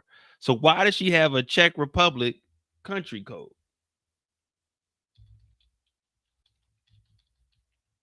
That was one thing I seen. I was like, wait a minute, that ain't right. So when we were watching this before we got into episode 5, I was like, who the hell is he calling? So I'm thinking it's a part of the game. And every night he's calling 10:03 a.m., 10:44, 11, 12.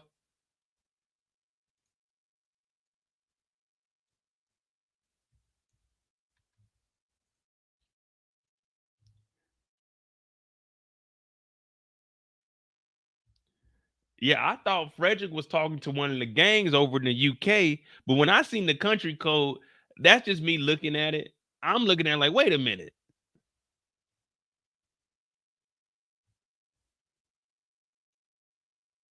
That ain't right.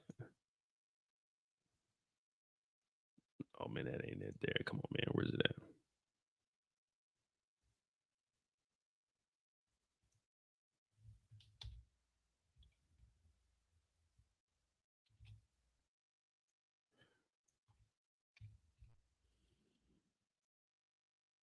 Man, they ain't got these in order.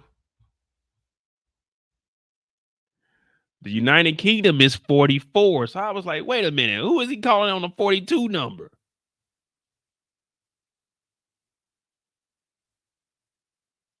Of course, you know America, we number 1. USA, USA.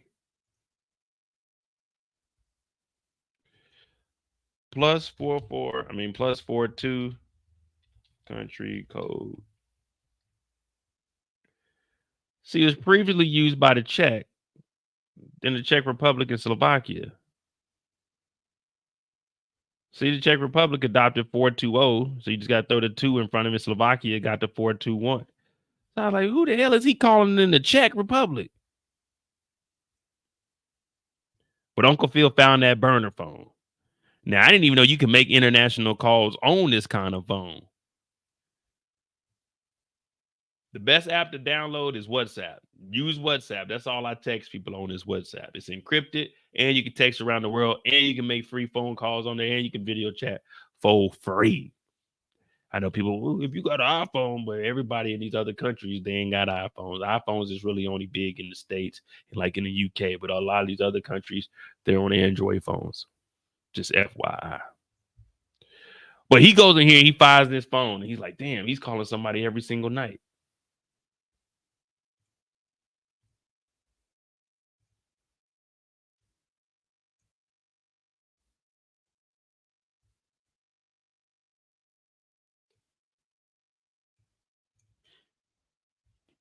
So now he's very, very suspicious of what's going on. He's talking about, hey, man, you want me to roll with you to the pub? LaMarcus said, thank you for that $2. Frederick could have stolen that money for Penelope. Shit, I think he was just taking it for himself, though. I mean, Penelope, she's in the night that where she's staying at. You know, she's praying a penny, but I can't even say it right because there's a lot of money. You know, Penny is paying a pretty penny. Jeffrey's crib is cool too. I ain't gonna lie, Jeffrey's crib is cool too.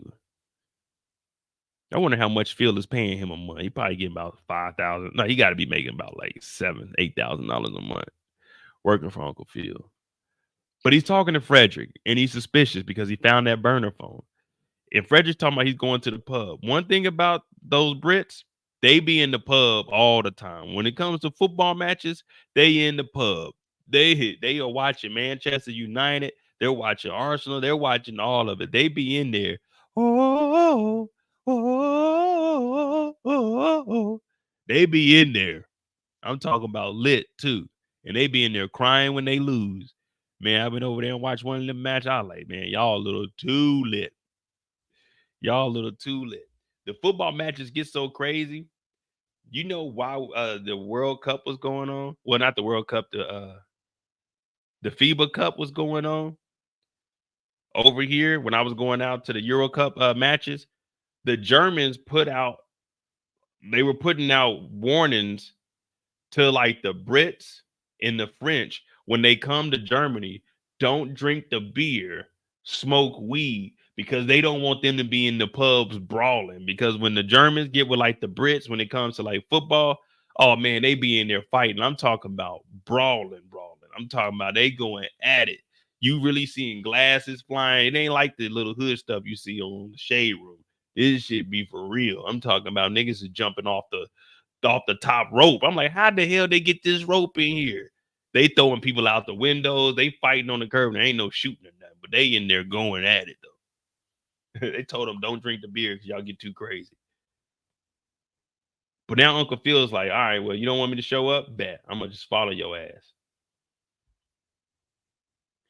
And he ends up following him. He sees that Frederick don't even go to the pub. Frederick just walking around, hustling, nickel and diamond here and there, 3-card money. You don't know what Frederick doing out here on the block.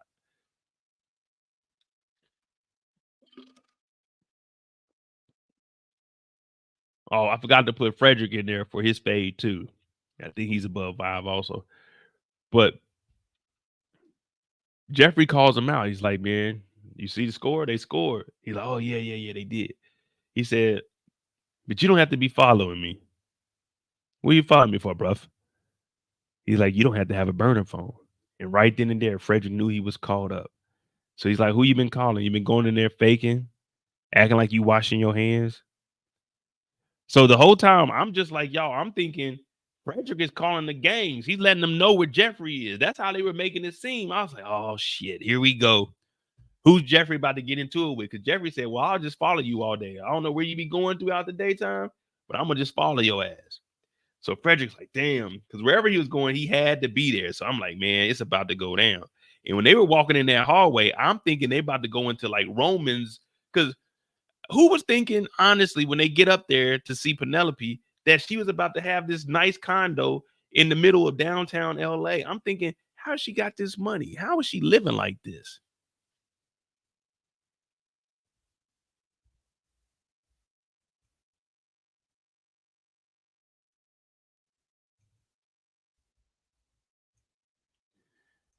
And then we go in there and we see Penelope. I'm like, oh my goodness.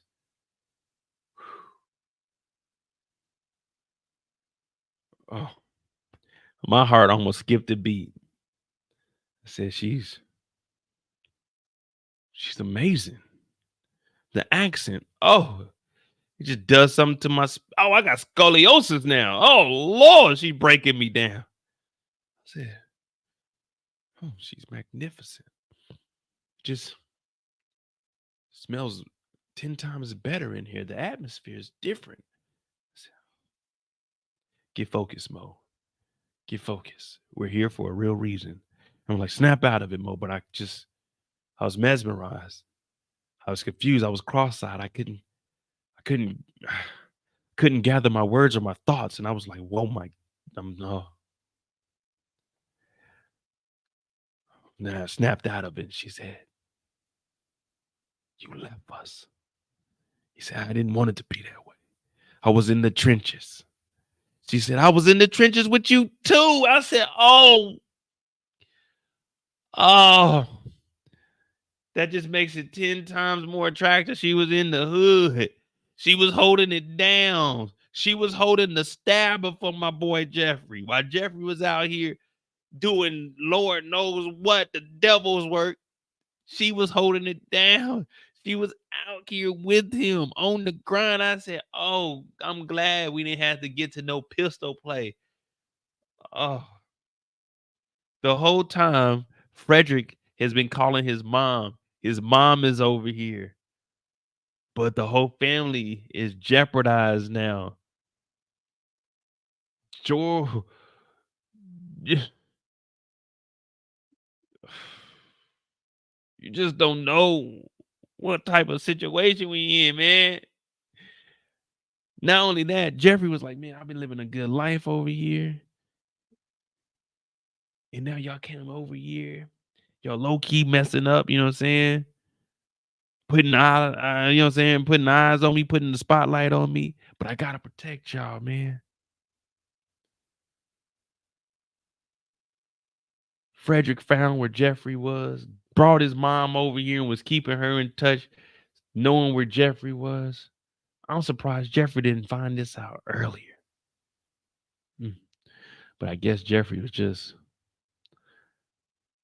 ooh, I'm blinded by the lights. This is a beautiful woman right here, y'all. You're witnessing almost perfection. The accent and everything. And she be in the trenches. She be in the trenches. Well, we can go ahead and debunk that Frederick is a bad guy. Because all Frederick was doing was trying to find where his father was and let his mother know where his father was. Because Jeffrey had to leave. And that's what I was saying in the recaps in the first quarter. Jeffrey didn't leave because he wanted to. Jeffrey left because he had to. But even at this moment, we don't even know the seriousness of why Jeffrey left. We're just thinking he's into it with a game. But they both agree that there's only one person that can help them, and it's Roman. And that's who we were all thinking. Whoever the big dog is, whoever's looking for them is the apartment or the condo that they was about to pull up to. So these two are like, we got to go talk to none other than Roman. He's the only person that can help.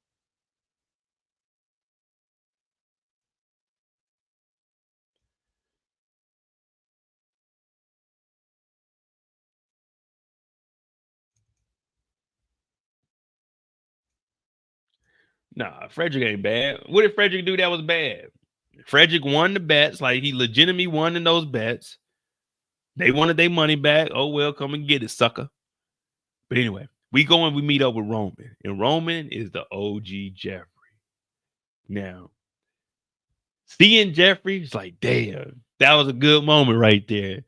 Jeffrey was a cool, my bad, G. G was a smooth, cool brother. One thing about OG Jeffrey used to get some shots off on Phil. Phil would say something, Jeffrey used to take them shots at Phil. That's one thing I always liked about Jeffrey's character. Jeffrey used to wild out too, but Jeffrey, he was getting when Uncle Phil used to say something to him, like, yeah, okay, you need to lay off them donuts.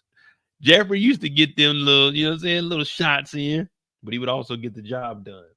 But seeing him play the other side, the dark side, talking about the organization is, well, they're in shambles. Ever since you took out the head of their operation. I said, the head of the operation? Wait a minute. Jeffrey was that deep in the game?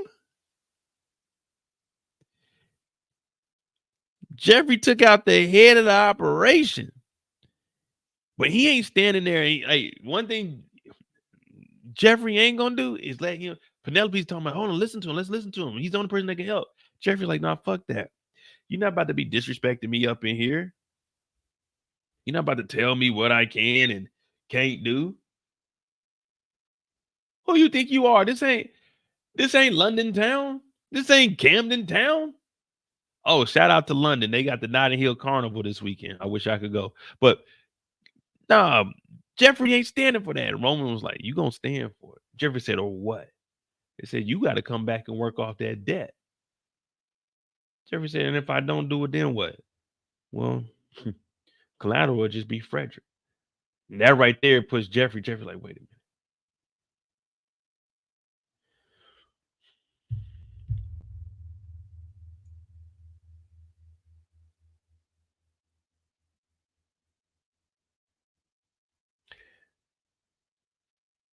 If I don't go back to the UK, they gonna come to the US and get Frederick. But if I go back to the UK, I work off my debt, Frederick gets to stay here. But how do I and they set me free, right? Are they gonna set me free when I work off my debt? Or is it I come over here, work off my debt, they go and get rid of Frederick, and then they get rid of me? I need some reassurance on how this is gonna work if I go. Or how about this? How about this? If I don't go to the UK, I stay here in the US, they come and get Frederick, they off Frederick. Does that mean I'm in the clear? Like, am I good to go, or is there still something else that's owed out there? Because all of these thoughts are going on in your mind right now. If you've never been in a real life situation, this is what's going on. You got these scenarios racing.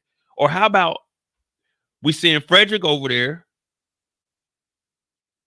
Frederick got that US hustle. We take Frederick back. Y'all let Frederick work off the debt, and then y'all just let Frederick free. Because Frederick lives over there. I live over here in the States. Would that be able to work? We send Frederick over there, Frederick work off the debt? Or what about, well, I got another scenario.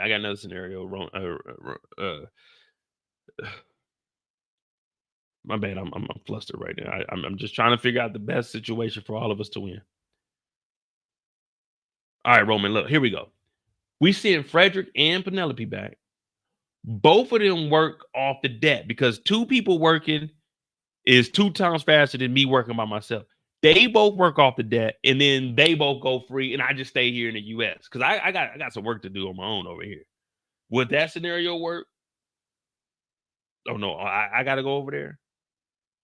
Is there any? Because I don't have that much leave build up, Roman. So is there any way, like, I can go over there? Let's say every 2 months, I work like for the weekend. I come over there like a Wednesday to a Sunday. I put in that work like Thursday morning to Saturday, just so I can have, Saturday off. Can I work like Thursday to Saturday and then fly back Sunday and then come back like 2 months? Like, how much money are we talking? Like, I gotta actually work off. Like, what kind of work are we talking? Like assassinations, robbery, extortion. Like, what are we talking about? Like, when you say pay off this debt, that's kind of vague. I need like specific details. Kick doors, drugs. You just got to work off whatever they tell you. Mm-hmm.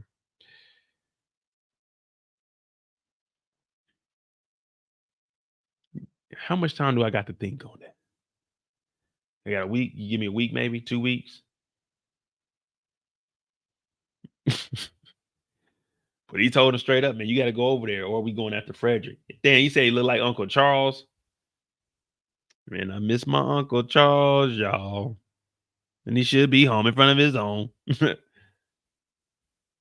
All right, let me see something. Speaking of Uncle Charles, I got something for y'all. Speaking of Uncle Charles, you brought this up. I sent this to Eric earlier. Hold on.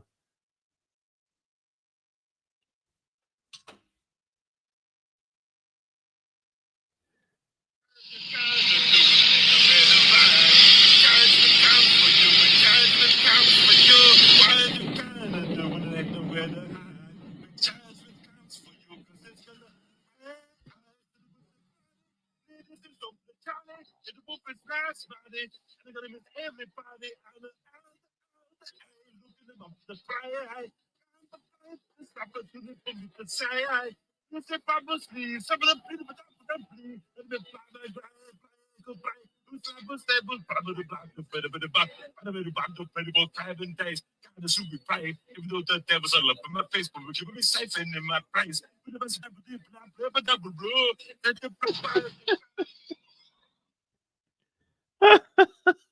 They had Arnold Schwarzenegger singing Bone Thugs and Harmony, man. Oh my gosh.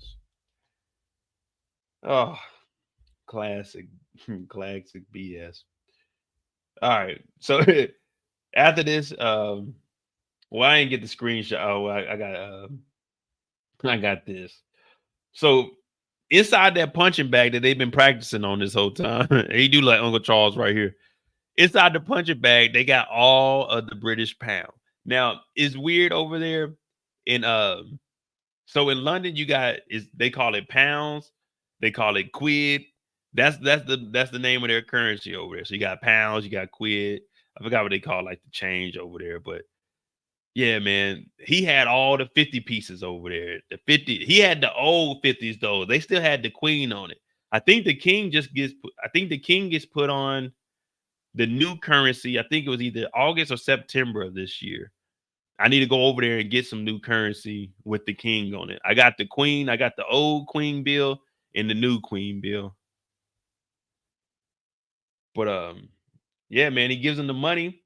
And I think we're not going to see Roman anymore because he said you owe me, so make that money work. Because initially they were telling him he had to go back, but he was like, you owe me one. So I think this is the last time we go see Roman. But let me know what y'all think about mother freaking Jeffrey. Jeffrey.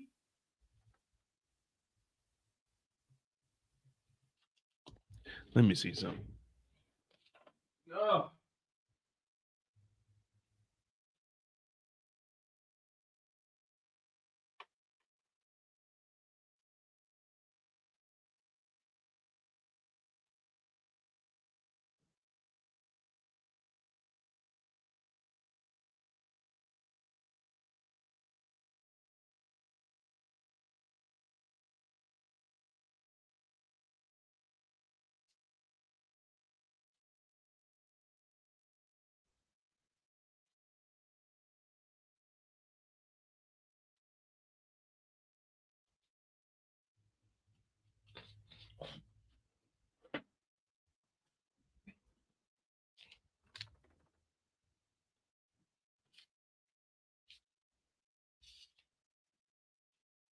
See, these are both for the old ones. Well, the old, yeah, this is the how the old pounds look. The old 5, this one all wrinkled up, and the old 10 with the queens on them, and then the new ones that they had made that they're about to switch over and put the king on. This is what the 5s look like now.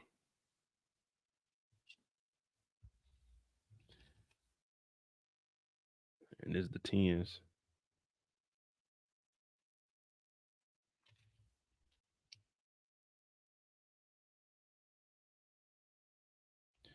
But it's a huge difference between them though, man. Like the new 10s compared to these old ones. I want to see I gotta go back over there and get the new ones with the king on them.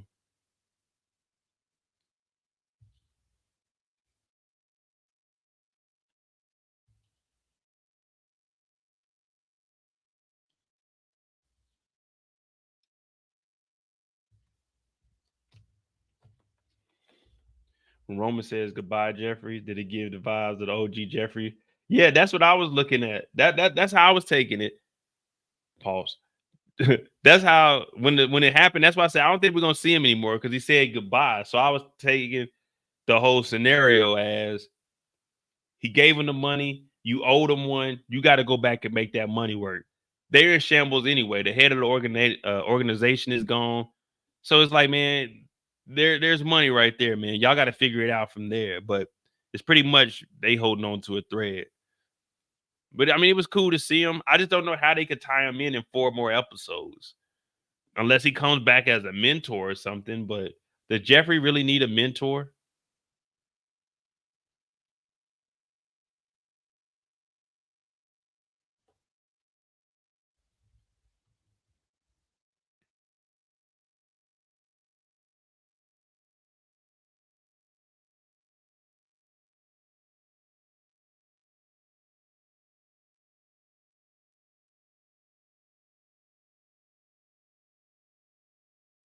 All right. We got Carlton and Will. Carlton, Will. We'll try to get to Phil because we almost had 2 hours now. I was only gonna do 3 hours. I got an appointment in the morning at 9. It was supposed to be at 12, but they hit me up like, "Hey, can you move it up to 9?" I'm like, "Man, all right, bet." But I ain't trying to wake up that damn early. Then I gotta make me some last minute runs. So we'll talk about Carlton and Will.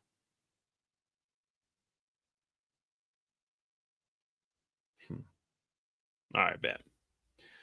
30 and 30. That's what we're gonna do. 30 and 30 for both. Probably not even that much time. Good old Cali Carl. First time we see Carl.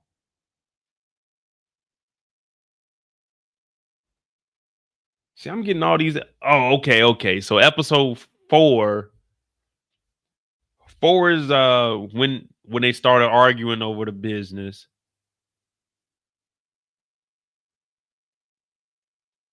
Man, funk that. We just gonna talk about Carlton and Will. We're not gonna go in or we're not gonna go episode 4 to 5. We just gonna talk about the character and what they had going on in these 3 episodes.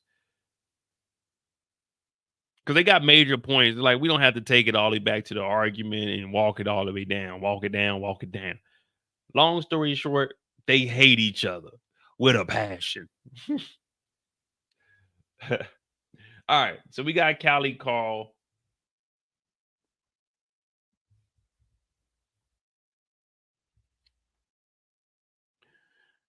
Carlton.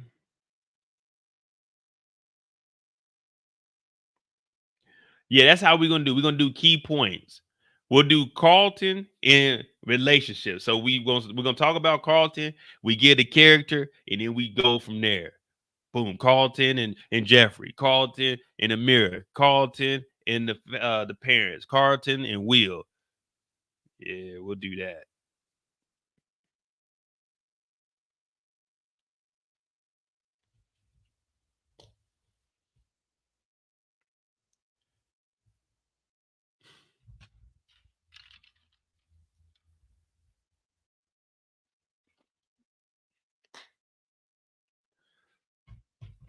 Overall, in quarter 2, Carlton. Can we say that Carlton really had any ups in the second quarter? There's been moments, but it always seemed like Carlton always came back to sitting on the couch with the football, thinking about what's next. How can I overcome something?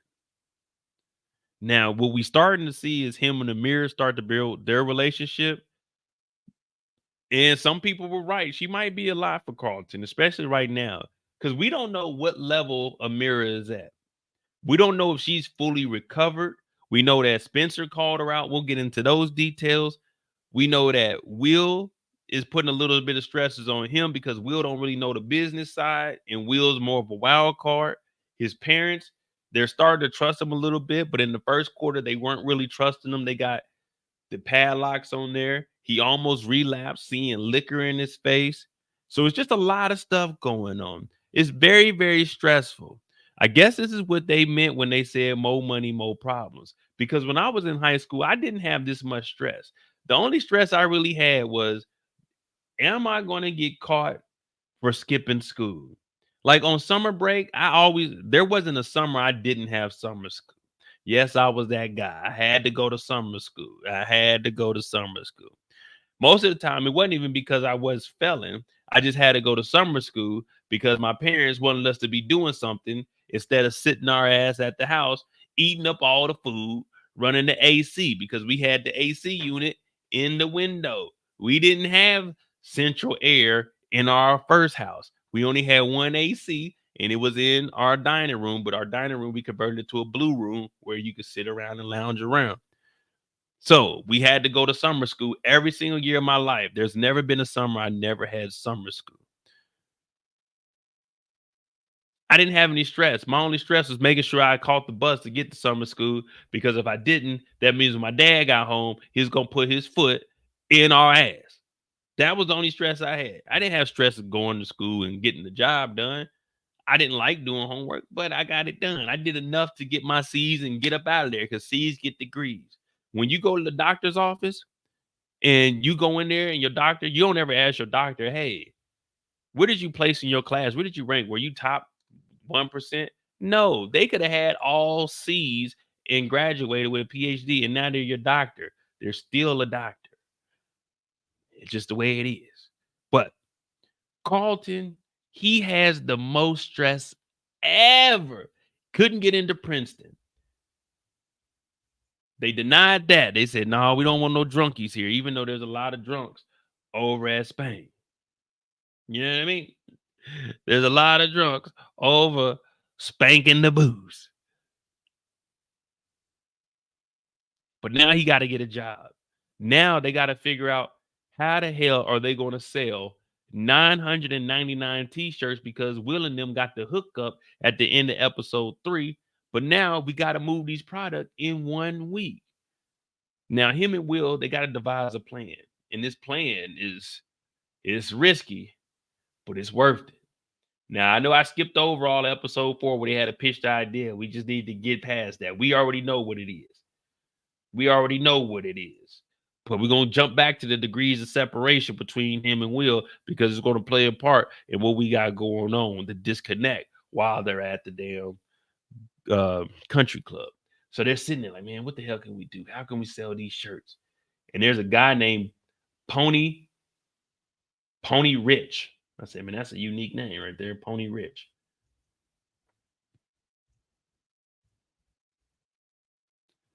So they talking about, man, look, can you get us a hookup? Because if we get Pony Rich, you know what I'm saying? We get Pony Rich to rock our merch, and man, we're going to skyrocket. 64 million viewers, fans that are going to just eat up whatever he getting in.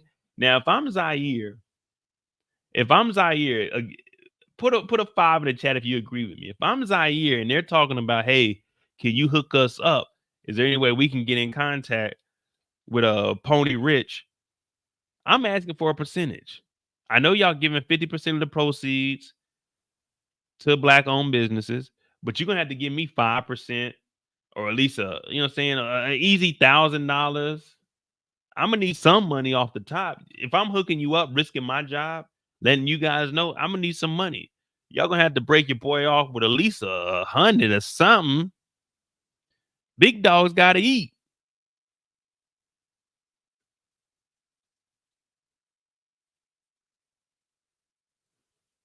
But he's like, listen, man, you go over to Miss Tina, you're gonna go on the other side, you're gonna be in the pickleball tournament, you get a new uniform, you had to put in that work.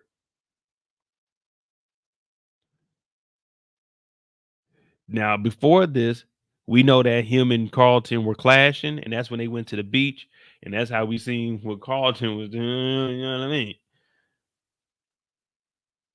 But this is how they end up getting introduced to Miss Tina. Now, Carlton really, I mean, we got Miss Tina, but we really don't care about what was going on with that. That's more of a Will situation because Carlton did push him into the forefront to deal with Miss Tina. But while they're working here, they got Will being the ball boy. So he running back and forth. Whatever the ball hitting net, he got to go scoop it up. Now, I don't know if you guys ever seen, there's a video of a young kid that was running, ran into the wall, hit the wall, and just stood back up like nothing happened. That's all I could think about, Will running back and forth. But they got Carlton over here delivering drinks. And I'm like, oh, man. How many of you guys thought that Carlton was going to take one of them drinks? I thought Carlton was about to take one of those drinks. I said, damn, here we go, man. Once a junkie, always a junkie.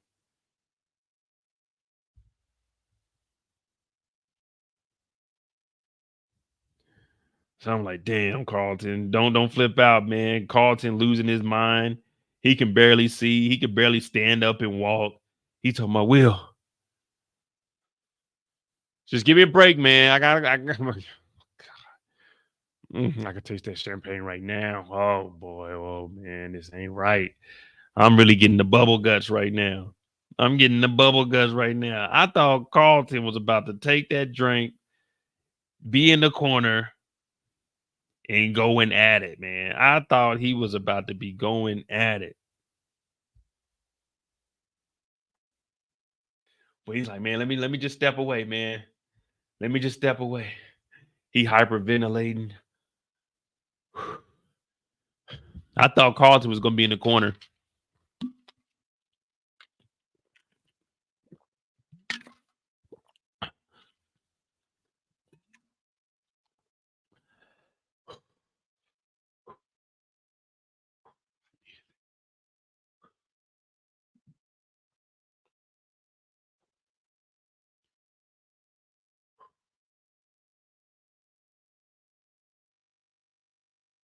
I need a bottle.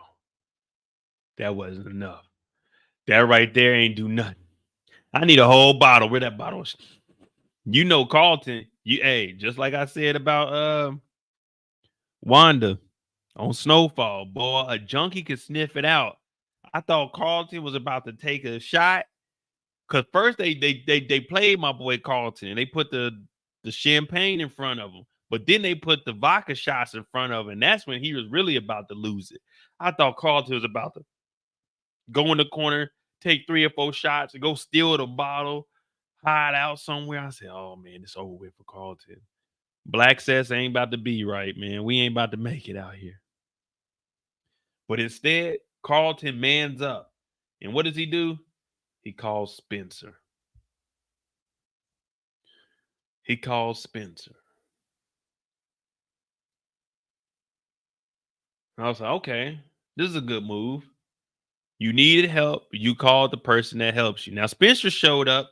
I don't know what the hell Spencer does all day, but Spencer had some free time. So Spencer pulled up with a fresh paint on the nails, showed up, and he's giving Carlton advice. He also got a smoothie. You talking about, Carlton, you paying for this? Because I'm definitely getting me another one. Now, when, like Torian was saying, what I liked about this was Spencer was giving real life information. And this is what I'm always saying. And I know it sometimes it comes off as Mo doesn't have a heart, you're too nonchalant, but other people's problems most of the time are their problems. You can't involve yourself in their problems or put their problems onto you. Far as Carlton and Ashley, a lot of kids think, oh, my parents are getting a divorce is because it's something I did. It's never anything you did. It's just those two knuckleheads can't get their deal together. Now, Spencer's over here talking to him, and the same thing with Viv. Viv and Spencer, we know that Viv was a little rough, like the way she could have addressed Amara about it. Amira, my bad, Amira about it, but she just being blunt. And I like people that are blunt. It's like, Amira, you don't need to be in a relationship or dealing with that when you're coming from rehab. You already got a lot to deal with. And even Spencer, he wasn't saying that Amira is too much. He's just saying maybe it's too much at the time. Now, Carlton is listening to it. He's like, man, you might be right. But now, I don't think Spencer dislikes Amira. I think Spencer is like one of the genuine people on the show. He's really trying to help out. My only thing about Spencer is they sitting like right here, and Spencer's talking like, and you got to do what you got to do, Carlton, to make sure that you're all right. What your parents got going on. I'm like, hey. Are you whispering to me? Speak up, man. I can't hear you. I was like, Spencer is too calm. Spencer's sitting there like, Carlton, you got a lot on your plate. Sometimes some people are just too much. Hey, are you whispering? We out. Use your outside voice. We outside, man. We outside.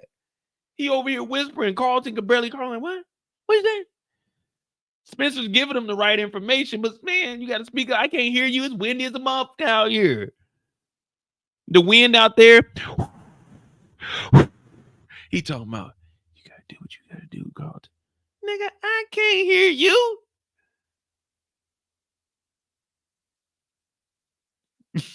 And he talking about, you going to give me another smoothie?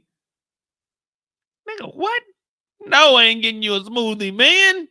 I didn't call you here for you to drink smoothies. I called you here to smooth out the situation. Wait, I didn't call you here to smooth out the situation. I called you here to give me some advice. That's all I called you here for some advice. I ain't say, hey, I'm paying you, man. This shit's supposed to be free, man. You my guidance counselor, man. You my dog. That's my dog. You know what I mean? Spencer might, nah, no. Nah, I don't think they doing that with Carlton.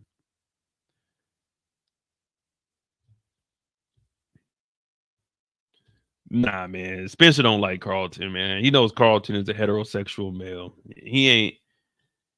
Nah, they ain't doing that with Carlton's character, man. They ain't doing that with Carlton.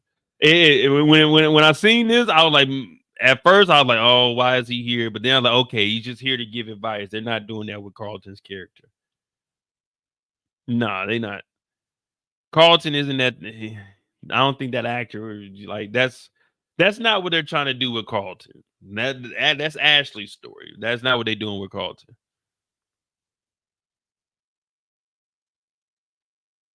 That's just me talking. I don't think they're doing. I don't. Carlton likes girls. Like they're not going to do that. But Spencer does help out, even though he was whispering. Gotta do this, Carlton. What are you talking about? What are you talking about? Why are you whispering?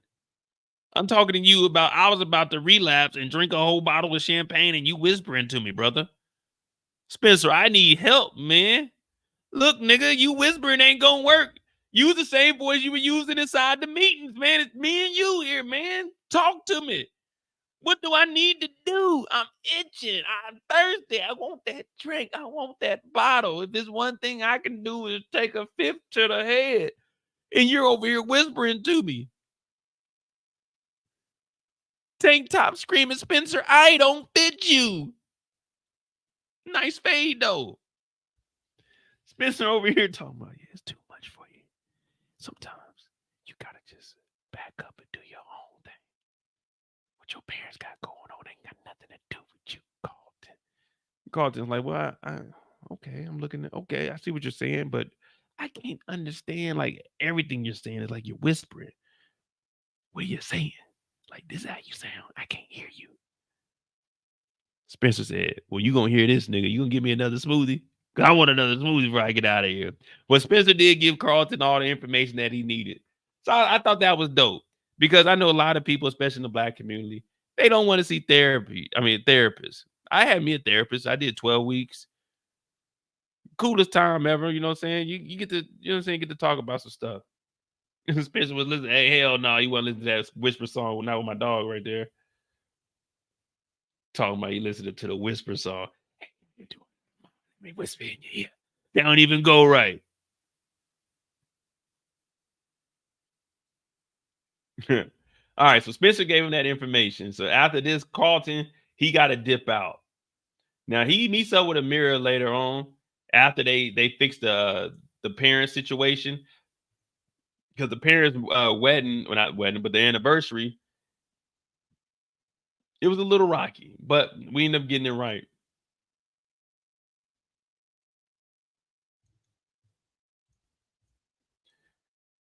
Now Carlton's on FaceTime with Amira.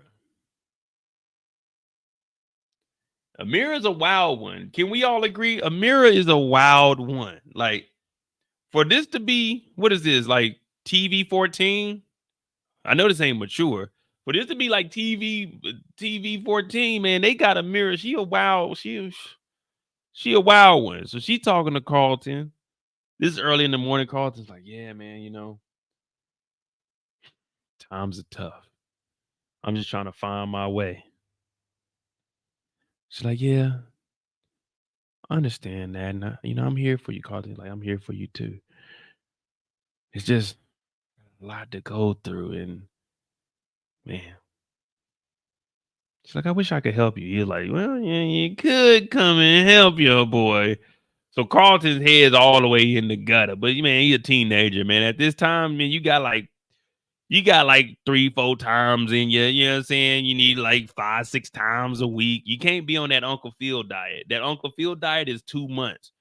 Carlton, after what he didn't got in that damn Hellcat, he talking about what can you do to me? She talking about put the phone down and close your eyes. Man, Carlton jumped in the bed so quick. I said, oh Lord, here we go.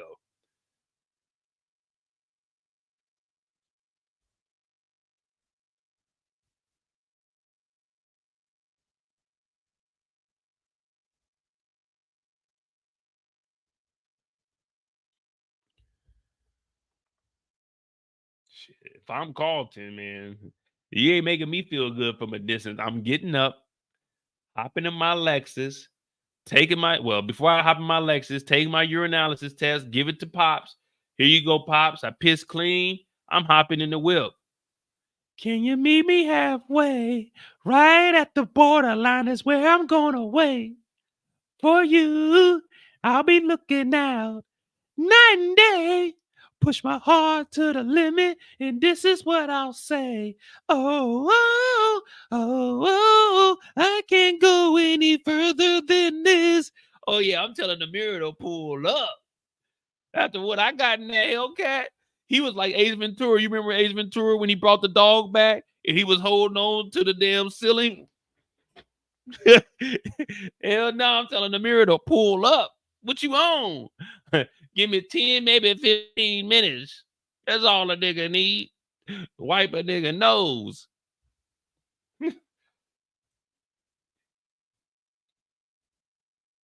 What happened after? Oh, yeah. So then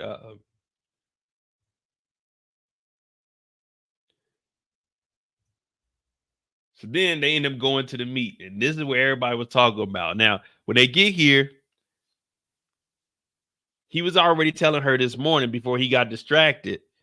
Hey, man, it's a lot on my plate right now. You know what I mean? It's a lot on my plate right now. Sometimes some people are too much. You know, she was like, well, if I'm too much, I can fall back. Whenever a guy hears a woman talking about she'll fall back, it's like, good, we want you to fall back. I might be giving away too much of the game. Whenever you hear a girl tell you, I'm just going to fall back and give you your space, in your head, you're like, thank you. Thank you. No one ever just wants somebody up under them the whole time, nagging and bothering them the whole time. So you're like, thank you. But at the same time, you want to be the one to say you want to give them distance so you can hit them up when you want to hit them up. You know what I mean? But he ends up taking her to one of the meetings, but it's back at Spencer's. Now, when they get here, out of nowhere, she snaps. Oh, no, Spencer, you said I'm too much. You don't want me to go with Carlton? In front of everybody. I'm like, oh, shit, here we go. That's messed up, Spencer. What are you trying to say? What are you trying to say about me? Spencer said, I know about you. Don't make me say who you really are. Freaking addict. You've been in here 3-4 times. I know who you are. I heard your story. I heard how you was popping pills. You were smoking dope. You were drinking and driving. I heard it all. Carlton like, what? There's a story behind the junkie that I've been dating? He pulls off like, what the fuck was that? And Spencer just looked at her. Spencer was mean mugging too. They said Spencer read her like an encyclopedia. I'm talking about the F encyclopedia because there's a lot of fascinating words that start with the letter F in the encyclopedia. But he read her up and down. He said, I do know who you are. I know everything you were here for. You fucking junkie. So Carlton like, wait. What was that? She said, oh, no. Fuck that. Did you hear what Spencer was saying? He was going off on me. He's like, well, Spencer's been in my corner. Spencer just showed up. We had smoothies together. Spencer was giving me help. He's in my corner. He got my back. She said, well, someone needs to have my back. He said, I got your back. She said, I need more than that, Carlton. I need more than that. There's a lot going on in my life, Carlton. Can a nigga borrow $1, Carlton? I need someone in my corner. Carlton said, I'm in your corner. That's not enough, Carlton. Your mama don't like me. Your daddy don't like me. Spencer don't like me. Lisa don't like me. Willie don't like me. Nobody likes Amira. Carlton's like, nah, my parents do love you. They do like you. Matter of fact, they want to have dinner with you. Really, Carlton? Dinner? Yeah, in 2 days. In 2 days, they want to have dinner with you. Oh, Carlton, let's get out of here. Let's shake this juke joint. Carlton looks back at Spencer, and Spencer's like, man, I tried to warn you. That girl's cuckoo, cuckoo, cuckoo. Spencer went on and held his meeting. Carlton and Amira, they walked on out of here, and Carlton just put himself in a situation that he might not be equipped or prepared for. Because now he got to go home and ask his family who been going through some of the worst times. Hey, can we have a family dinner with the junkie you guys don't like? Can we bring the junkie over here? Make sure you lock up the valuables. But can we bring the junkie over here? We have no idea what Amira's she's liquor, popping pills, smoking dope on her iPhone. We really don't know what Amira. The only person that knows what Amira's been on is her and freaking Spencer. Spencer seemed like he knew everything. What up, Walter?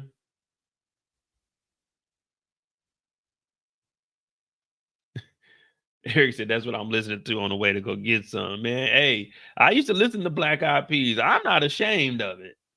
I listen to Black Eyed Peas. Growing up, I know NSYNC, I know Backstreet Song. We all do. People just act too cool to act like they don't know them songs. Shit, I be knowing them songs. Them songs be some jams. You know what I mean? All right.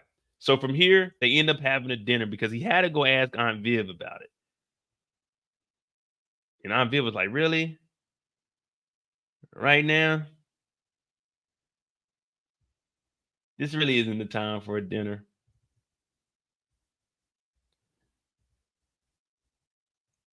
Well, the reason this dinner.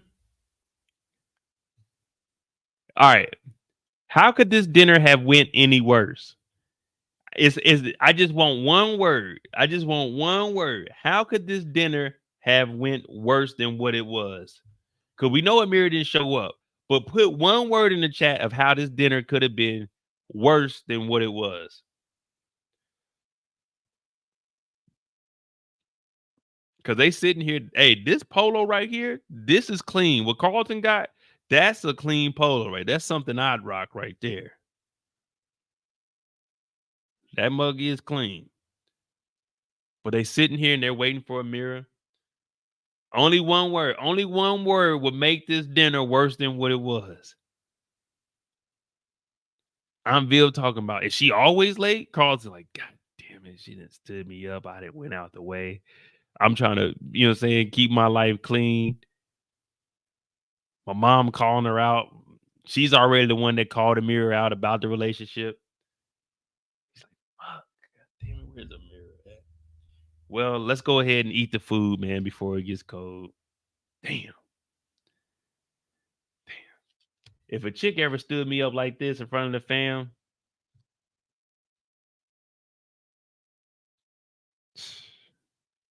I'd have to tell her, man, you can't come to the crib no more. Whatever we do, we just got to keep it in the car.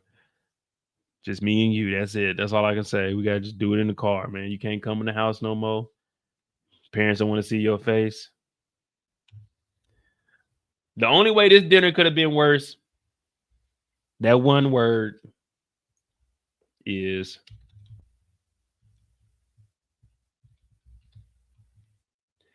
Ashley.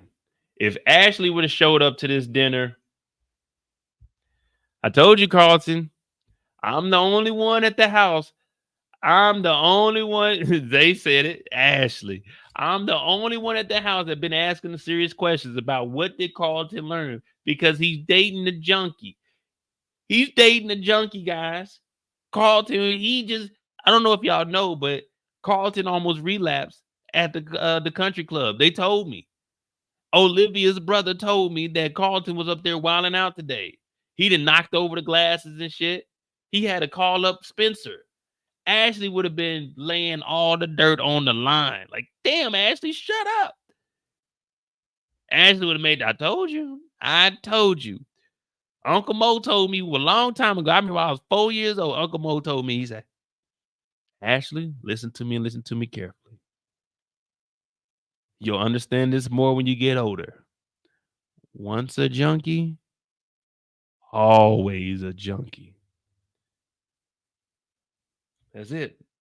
Ashley knew. She was sitting at the table. Like, Carlton's home for rehab, but what did Carlton learn in rehab? Like, okay.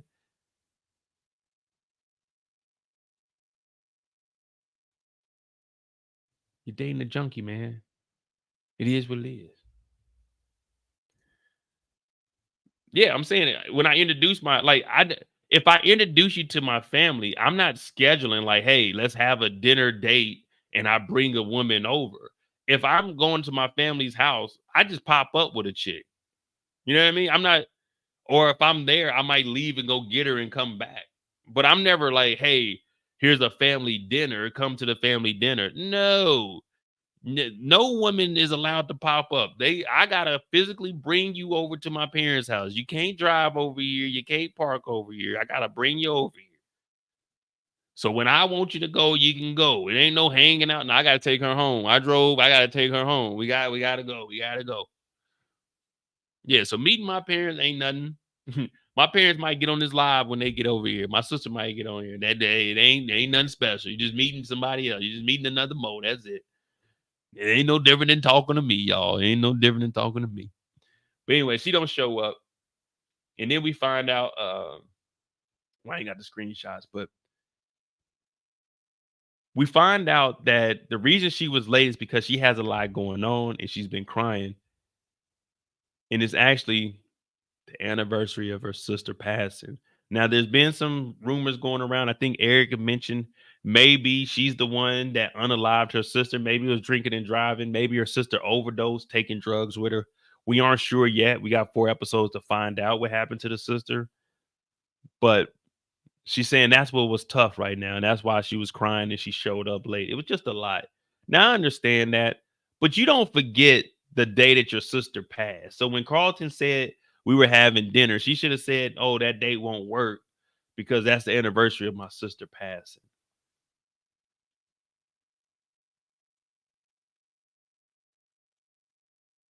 You know what I mean? Like, you don't forget. That's something you don't forget. And then you don't show up an hour, 2 hours late. Oh, I'm sorry, my sister passed. It's just a lot. You call him and let him know, like, so he know where you're at. And then she talking about we gonna share locations.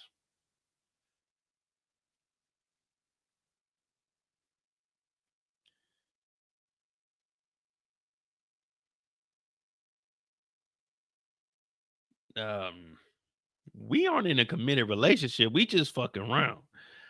I don't think I want your location. I always say this, fellas. When they start talking about, I want to give you a key to my apartment, never accept a key to the apartment. Never accept the location unless you guys are like together. But you don't want those responsibilities. You get the key to the apartment, then they're gonna be feeling, hey, could you go do this at the apartment for me? I gotta go. No. Mo ain't nobody's servant. I only had 3 women offer me like keys to their apartments that I was like messing with. And I told them all, no, I don't want the key to nothing. Hey, such and such is coming over. Can you let no. Cause I ain't trying to be there. Some nigga pop up thinking you there. You think he about to get some cutty. I gotta open up the door, got that Thule on me, and now I'm in a situation. You know what I mean? Forget that. But yeah, Amira might be a little too crazy, to be honest. I don't know what she on, but that's Carlton's story right now.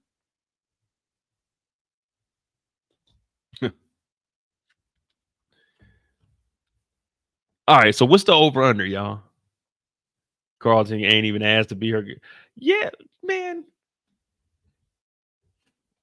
So let me ask y'all, is giving someone your location like the relationship is serious? And I gotta tell my landlord, it's been too long. They need to come over here. Man, this annoys me. Every time I look, they just got the regular light bulb up there. I'm like, man, y'all need to put the damn thing over the top of it. Like this side.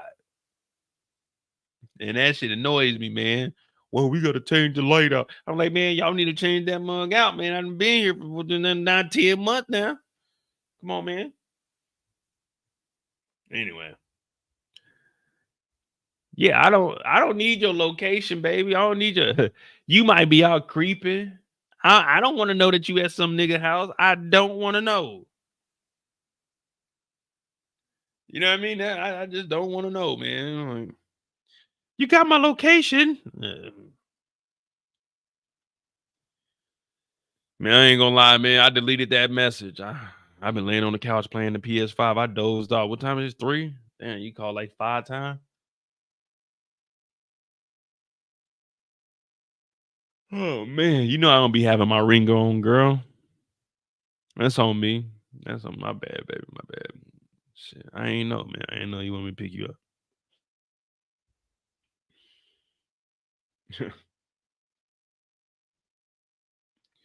All right, we got Young Will. I don't know. Do we think? Nah, that'd be too much like stress to put on Carlton going into season 4. If they were to say like Amira OD'd or something, I think she's gonna be all right. She might get admitted back to rehab, or because I don't even know if she goes to like, is she the same age as Carlton or is she older? Is she supposed to be like the same age as them, like junior, senior? Well, obviously they were juniors going into their senior year. So is she supposed to be like in the same grade as them?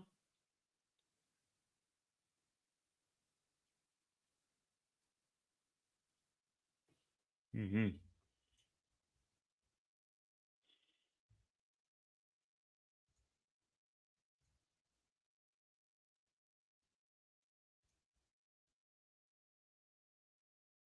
Yeah, I thought she was a little. Yeah, I thought she was a little bit older than Carlton, but I mean, it is what it is, man.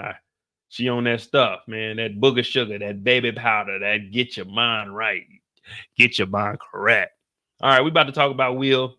Let me see. Will Smith. What did he do? What did he do? Blackccess. His mama came in town. Him and Lisa. Him and Jackie. Him and Carlton.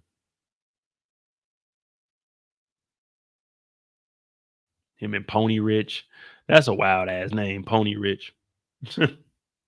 Pony Rich. All right, give me a second. All right, we will talk about Will, finish this thing up, and then I have to talk about Phil like on Monday or something. Because I was only gonna do like 3 hours because I do gotta get up in the morning, man.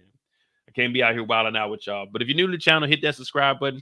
Everyone hit that like button for me. We're on the road to 50,000 subscribers. We just talking a little bit about Bel-Air. They did drop 3 episodes, and I know a lot of people don't want to tune into the live because they didn't watch all 3 of the episodes, and it's understandable. I mean, it is a lot to watch, especially during the week. Now, if they were to drop it like a Friday night, like, okay, I got the whole weekend. So hopefully everyone catches up. Episode 4 and episode 5 recap is up. Episode 6 would be up Saturday, 1 p.m. East. Yeah, I think I got it at 1 p.m. Eastern. Imagine Tariq and Bel-Air. Man, they might. I think Will will whoop Tariq. Tariq can't fight. Will nitty gritty. Hey, I think Will would beat up Tariq, and Tariq would go get a gun. Carlton, go get the gun. Run. This is Tariq after Will beats him up.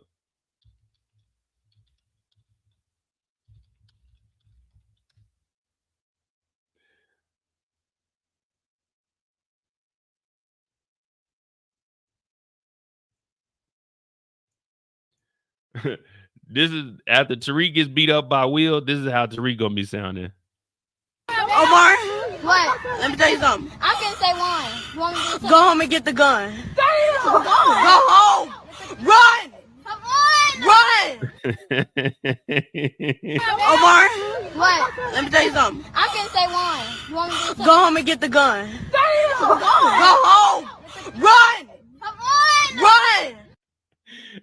He told him, Amari, listen to me. Go home and get the gun. Run. That's how you know you got your ass whooped. You tell him to go get the gun. Omar, What? let me tell you something. I can say one. You want me to do Go home and get the gun. Damn! Go home. Run. Come on! Run. Hey, that's forever gonna be funny, man. Omar, What? let me tell you something. I can say one. You want me to do Go home and get the gun. Damn! Go home. Run. Come on! Run. You know how bad you gotta get your ass whooped. Go home, get the gun. Run.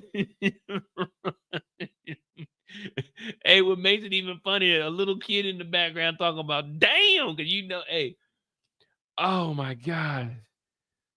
That's forever. I'm gonna make that a sound. And I got a lot of sounds I want to put on the board. I'm gonna put this on there, and I got the Tupac from from Juice.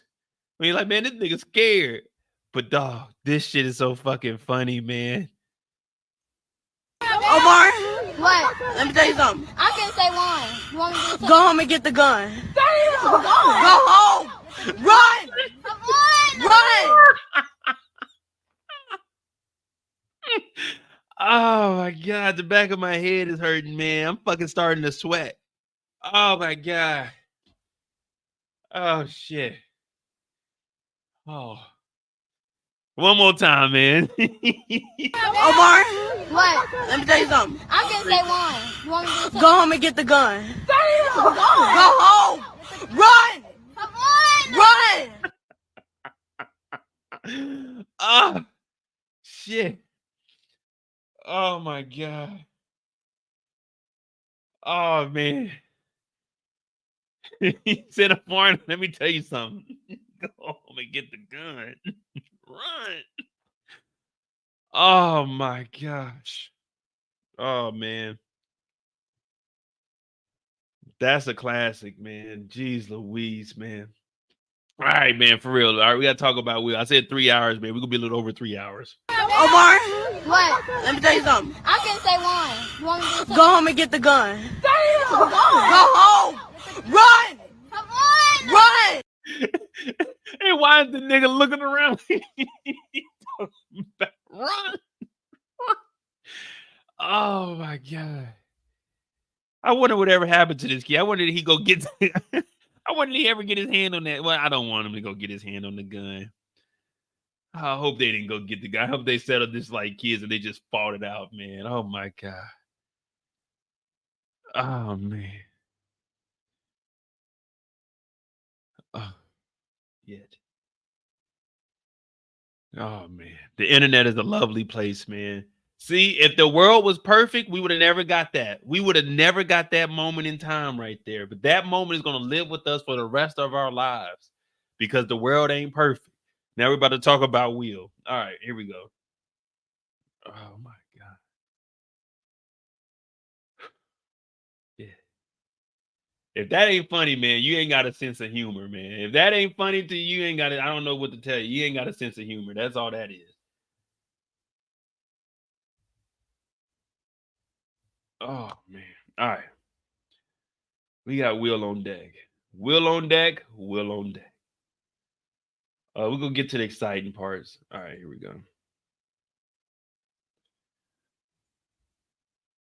All right, Tori. Oh man. Shit. Go get the gun.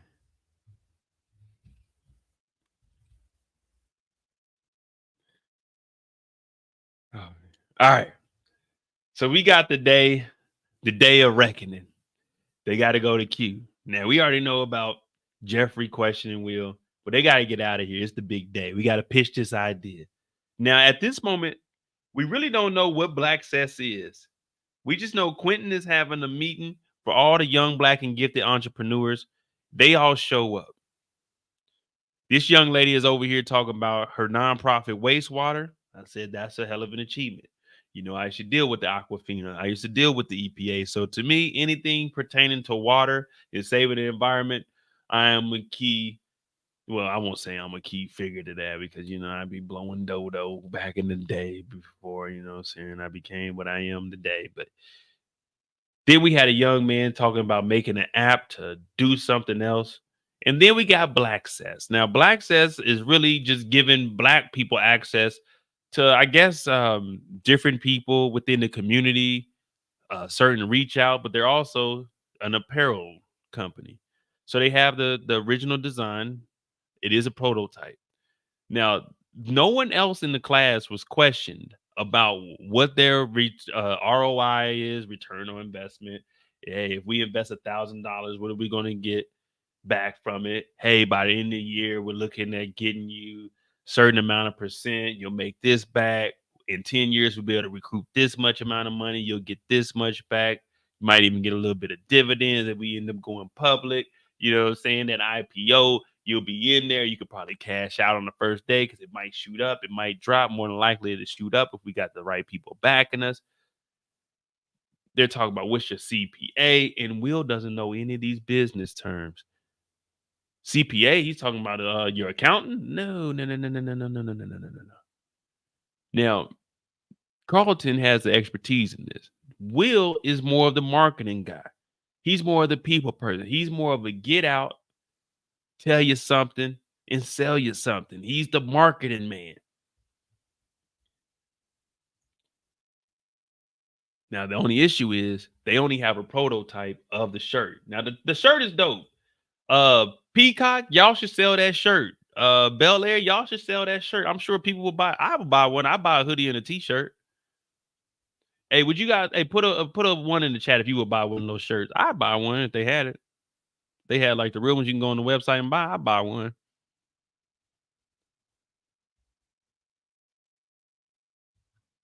But now Carlton Will, they get into it because, well, they ain't got no product and they go into Jazz. Now, Jazz got a partner that's hooking them up. This is one of those situations where I know a dude that know a dude. Carlton knows Will, who knows Jazz, who knows the guy with the hookup. I got the hookup, Ollie, if you hear me. Now, this guy, he don't communicate. This is the worst kind of business you do. Like, if I hit you up because I'm paying for a service, I need to know, hey, what's the ETA? How long you think you roughly going to take? How long before it ships out? I need these updates because I got shit I'm doing on my end. But matter of fact, I got to go check my site because I don't, man, they ain't gave my URL back. That's why I ain't been posting like nothing on there. But I need to get my commercial J URL back, man. I applied for it. They've been BSing me.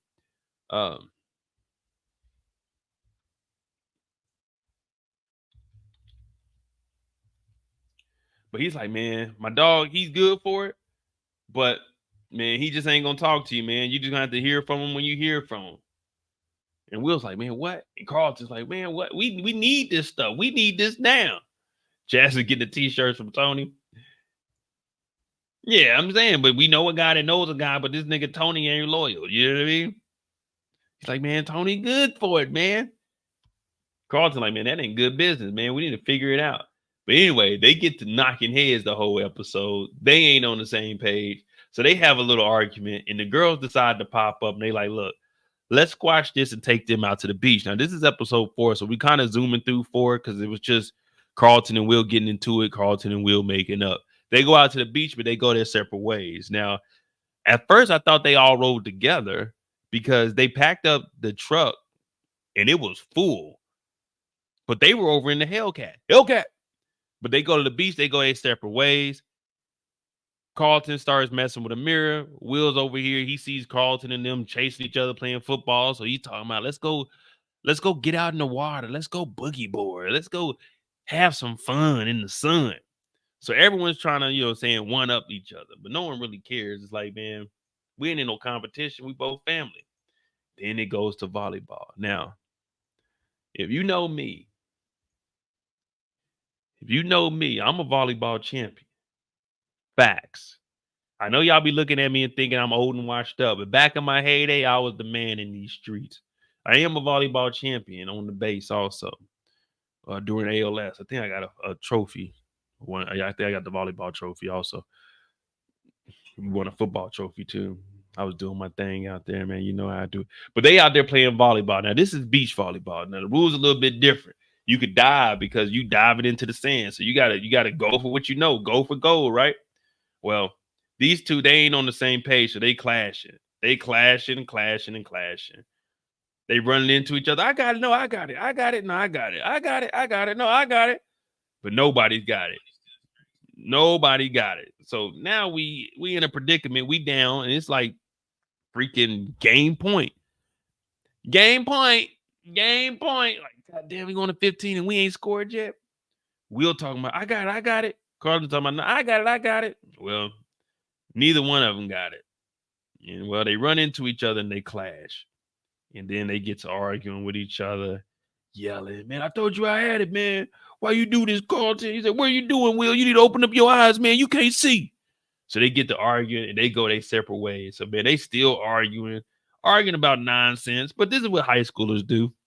So when I got kicked out of school in the 6th grade, I always tell you guys that story. It all happened over a volleyball match too. That's crazy. How ironic. So when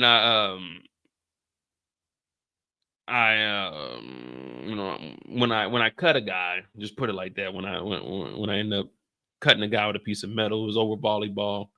He was on the other side of the net, he was talking trash, and one thing led to another. Slicey. I got expelled from school. Luckily they dropped the charges, but it is what it is. But volleyball can get very intense. Volleyball is an intense sport. You may not think it, but it is. It's a very competitive sport. But the old me's dead and gone, y'all. Y'all ain't got to worry about that no more. So from there, Will's trying to prove that, hey, man, I might not be as business savvy as Carlton. I'm about to say Jazz, as Carlton, but I bring something to the table as far as it goes for this business. So she's actually helping them study. And, man, high schoolers ain't about to be doing too much studying. They doing just enough studying.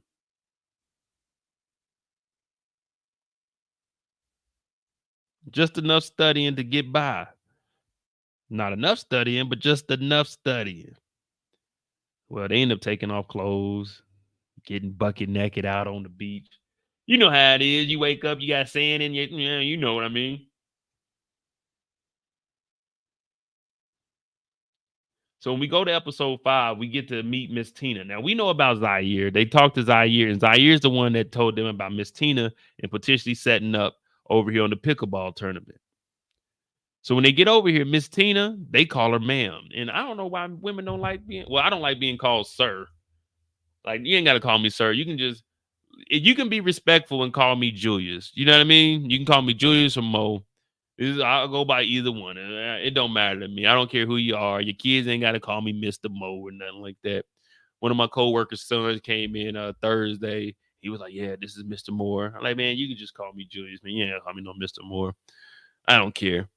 But they talking to Miss Tina, and I'm looking like Miss Tina a little bit too old for them. And I'm over there on the sideline like, hey, Miss Tina, your boy got a bad hip, but I can pickleball. Yeah, I can pickleball all day. I need you to pick a ball. I mean, pickleball. Did I say pickleball? I said pickleball. So she looking at them talking about this ain't going to be no easy task, gentlemen. Carlton pushes Will up there. And Will ain't never turned down an opportunity to make an opportunity. He ain't Uncle Marvin. Uncle Marvin never misses an opportunity to miss an opportunity. Will, he steps to the plate. He get out there, do a little bit of stretching. And they get out there. Now I'm thinking Miss Tina know what she doing. She got the Lacoste on. I said, okay. She got the sweater tied up. I said, okay. She got the hair down. Well, it ain't down. It's up in the ponytail. I said, okay. Miss Tina's fierce. She got them legs out. I said, okay. She got the perfect stance. I said, okay. And they go at it. But then Will ends up winning. So they get the job. Now they both decide that, man, she's a little mean.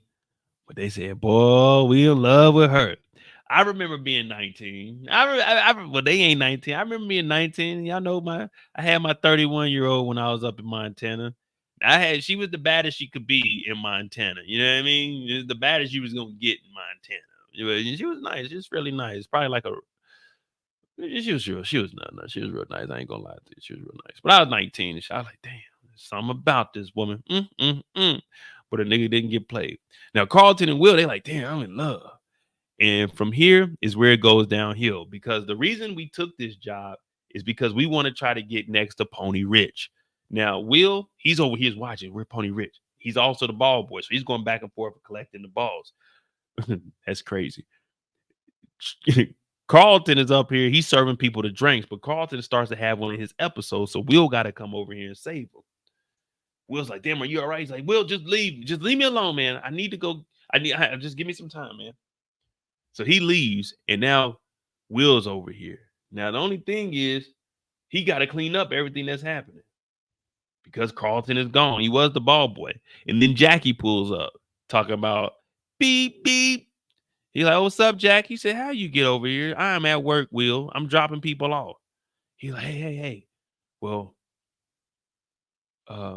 They got me cleaning up. Can you help me? She said, oh, now you want me to be a helpful bitch. But when Lisa was calling me a helpful bitch, you ain't step up for me. But let's be real. You can't, in this situation, if you're with your girl and the girl you were fucking with, you got to take your girl's side. Like, you can step in and stop it, but you got to take your girl's side. You can't step up and say, hey, Lisa, watch how you're talking to Jackie. What does she expect Will to do? That's his girlfriend. Now, Jackie, like, you want me to be a helpful bitch? I got to go back to where you're like, wait. Just help me out. Just help me out with Blackccess. That's really all I'm here for is Blackccess. I apologize for that, man. I got you.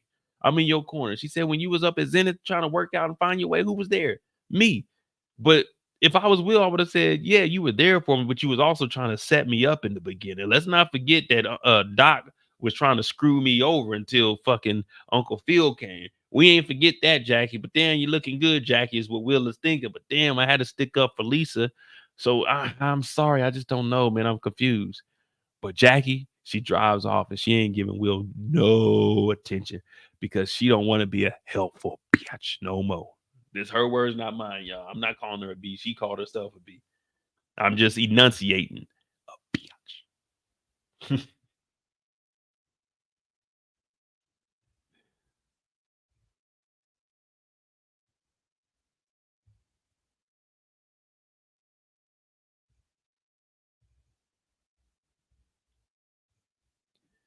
Well, oh, do I have it? Oh, yeah. So before we even get there, Jackie pulls back up and it was this creep guy. He's like, oh, yeah. Yo, yeah. How about some change, girl? How about some change? What you gonna do? You gonna do something strange for that change? I'm like, man, this is a high schooler, sir. This is a high schooler. I'm just adding that you want to do something for some change. Will looks over and he sees this, and Will's like, hey, yo, what the hell you got going on? She said, back off, bucko. Hold your horses, mister. At ease, soldier. So Will steps up. Jackie, like, she ain't playing that shit either. I said, ooh, Jackie feisty. Will stepping up. Will being a real gentleman. Now, in this instance, you know me, I don't get in domestic disputes or anything. So me, I'm looking over there at the dude doing what he do. Hey, security, get over here and handle this. Because I don't get in domestic disputes. That's one thing I don't do. What y'all got going? Hey, sir, keep your hands off of her. Hey, sir, stop that. Security, you need to come break this up. Where's security at? But I'm not getting involved in any of this. Whoa. But Will steps up. And of course, members of the club, since they spend so much money and they got that privilege.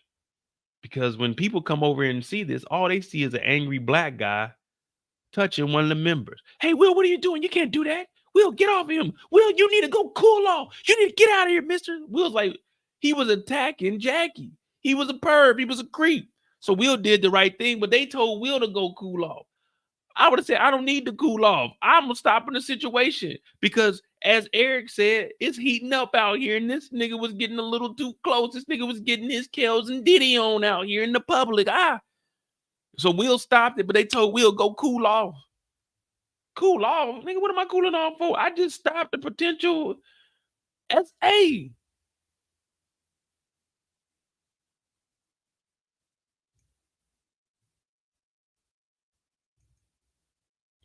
But after Will did that, it proved to Jackie that, no, I really am looking out for you. I don't have nothing against you. It was just Lisa was out of line that night.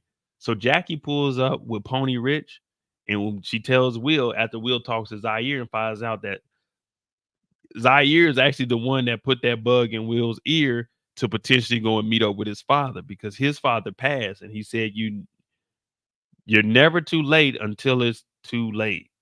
Basically meaning your father's here. Make the best of that. At least talk to him. Have a relationship with him, because once he's gone, there's no going back. There's no trying to make up for the time that you lost already, but the time that you're losing now by not even reaching out.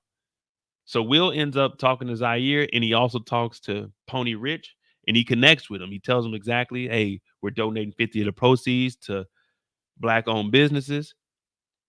He's like, Blackccess, I like that name, and that's a dope concept. So he hops on live, he supports them, and man, them shirts, they sell like hotcakes. They sell like hotcakes. I'm talking about, hey, move that shit on the way. Matter of fact, we talking about Blackccess. Y'all go get y'all some Blackccess right here. Vultures by Kanye. Vultures by Kanye. He's a black man. He's a black man. Go support a black man. Go support a black man. It's only $20 too. Everything was $20. 20, 20, 20. Blackccess. That's what I'm wearing today. That's my Blackccess.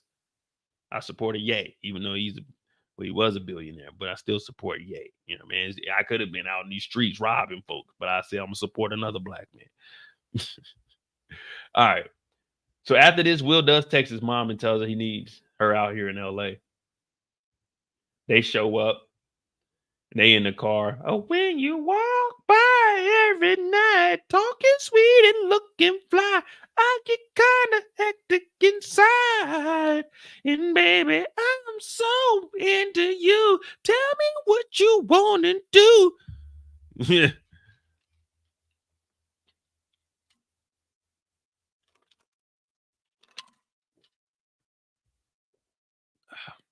But anyway, they pull up, and outside the house, Uncle Phil got everyone out there. They protested this shit. They all outside wilding out. Well, they pull up. But that's neither here or there because it's Will's story. Will got to dip and dive through that. Now, Blackccess is up and on the road. They got Viv. They got Vi. They coming down in the new tank tops because initially they started off with just T-shirts and hoodies. But now they got tank tops. Well, they had tank tops when Jackie was wearing it. Tank tops, the baseball jerseys. They got the bucket hats. They got everything. They Instagram is going up, 500 people in the live. So you know it's crunk. They got their moms out there modeling. I thought this was dope, man. The two cousins with their moms, their sisters. I thought this was a dope moment too. Me personally, I like moments like this. This was a good moment too. What Belair has been doing, they've been giving us feel-good moments throughout each episode. Like the Phil and Viv working it out, that was a feel-good moment. This right here, seeing the family together, succeeding together, that's a feel-good moment. Seeing Will, his dad and his mom all sitting down, that's a feel-good moment. So I like all of that. I like how they're putting that into the show.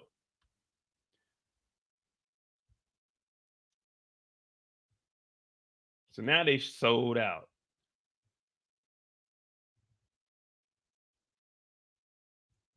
And we get to the nitty-gritty, the important, the sit down between Lou, William, and Vi. We are gathered here today to discuss our family dynamic. Now, I have a picture. The last time all three of us were in a room together, I was 4 years old, over 13 years ago. Now, I have some questions and I don't want any issues. We were in a neutral location. Spencer allowed us to use his meeting room for this. Mom, you said that you will not wild out and be disrespectful as long as he doesn't raise his voice. Lou, you agreed to show up in this neutral point so we can all get our words across like civilized adults. Now, Lou is very, very proud of Will.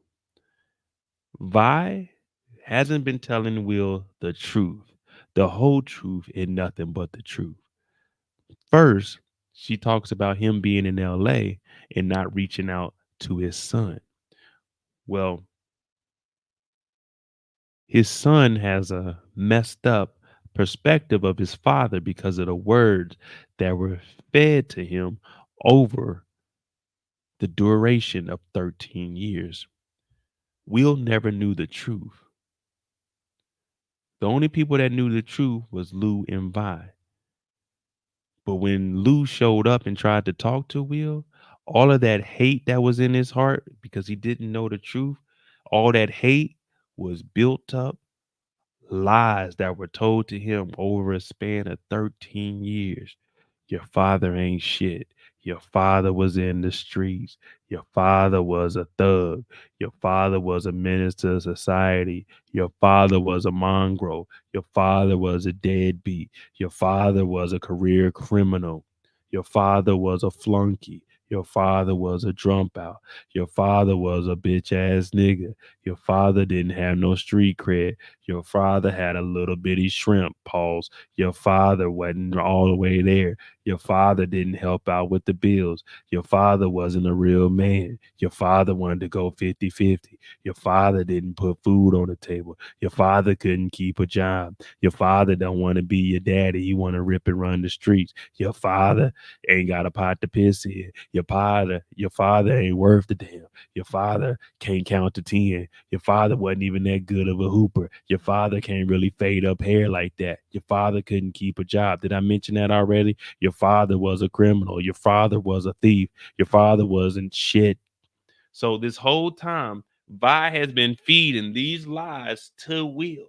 So the only thing Will knew was that Lou just ran out of their lives. All not Carlton, Will knew was Lou left and didn't want nothing to do with the family. But it turns out Lou tells us the truth. Lou tells us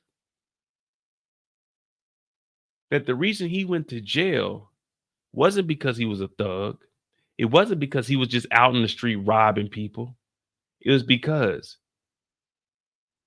Vi yelled at him when they were sitting in the house with no heat. She yelled at him, knowing he doesn't have any education. He doesn't have any work experience. He's doing what he can as a teenage boy that's a dropout. It's already a lot of pressure being a kid, but being a kid with a kid is even more. In Philly, no education. Now, Vi starts yelling at him and tells him, I'm not staying in this fucking cold ass house another day.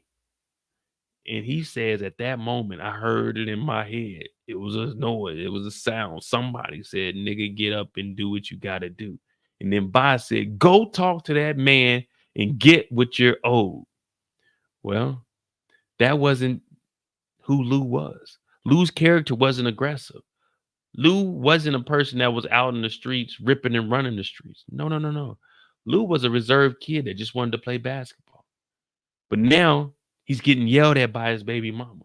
Now she's telling him, oh, you better. This is no different than a girl going up to a guy and starting some shit in public and saying, my man will whoop on you. She's yelling at him, telling him, you need to go do this. You need to go do that. So when he goes down there, he starts to ask for the money. Well, he said it all happened so fast. The guy wasn't trying to pay him. Obviously, he wasn't trying to pay him because he hadn't paid him to this moment. So one thing led to another. Lou had to defend himself. Lou ended up robbing the guy. And guess what? Lou went to jail for robbing the guy that owed him money to put heat in the house to protect Vi and Will, his son. But the story was never relayed back to Will. The story was your daddy went to jail for robbing somebody. Vi left that man in prison by himself and told her son that he was a piece of shit and he was just out robbing people, when that wasn't the story. The real story is he went out and was doing what she asked, and one thing led to another, and he ended up getting locked up. And for those years that he was gone, Will only knew that his dad was a robber, not that his dad went out there to collect money that was owed to him, to put the heater on, to put the money on the heater to protect his mother and him. That right there is fucked up, Vi. There's nothing you can say that can change that whole story. Because Will would have had a totally different perspective about his father. He wouldn't have been toting guns. He would have still been able to see his dad when he got out. But no, the whole time, everyone's thinking Lou is a piece of shit. Remember Uncle Phil? Uncle Phil was like, oh, I don't know if I want Lou here. Lou's a robber. So Uncle Phil believed that Lou was just some too big criminal off the street.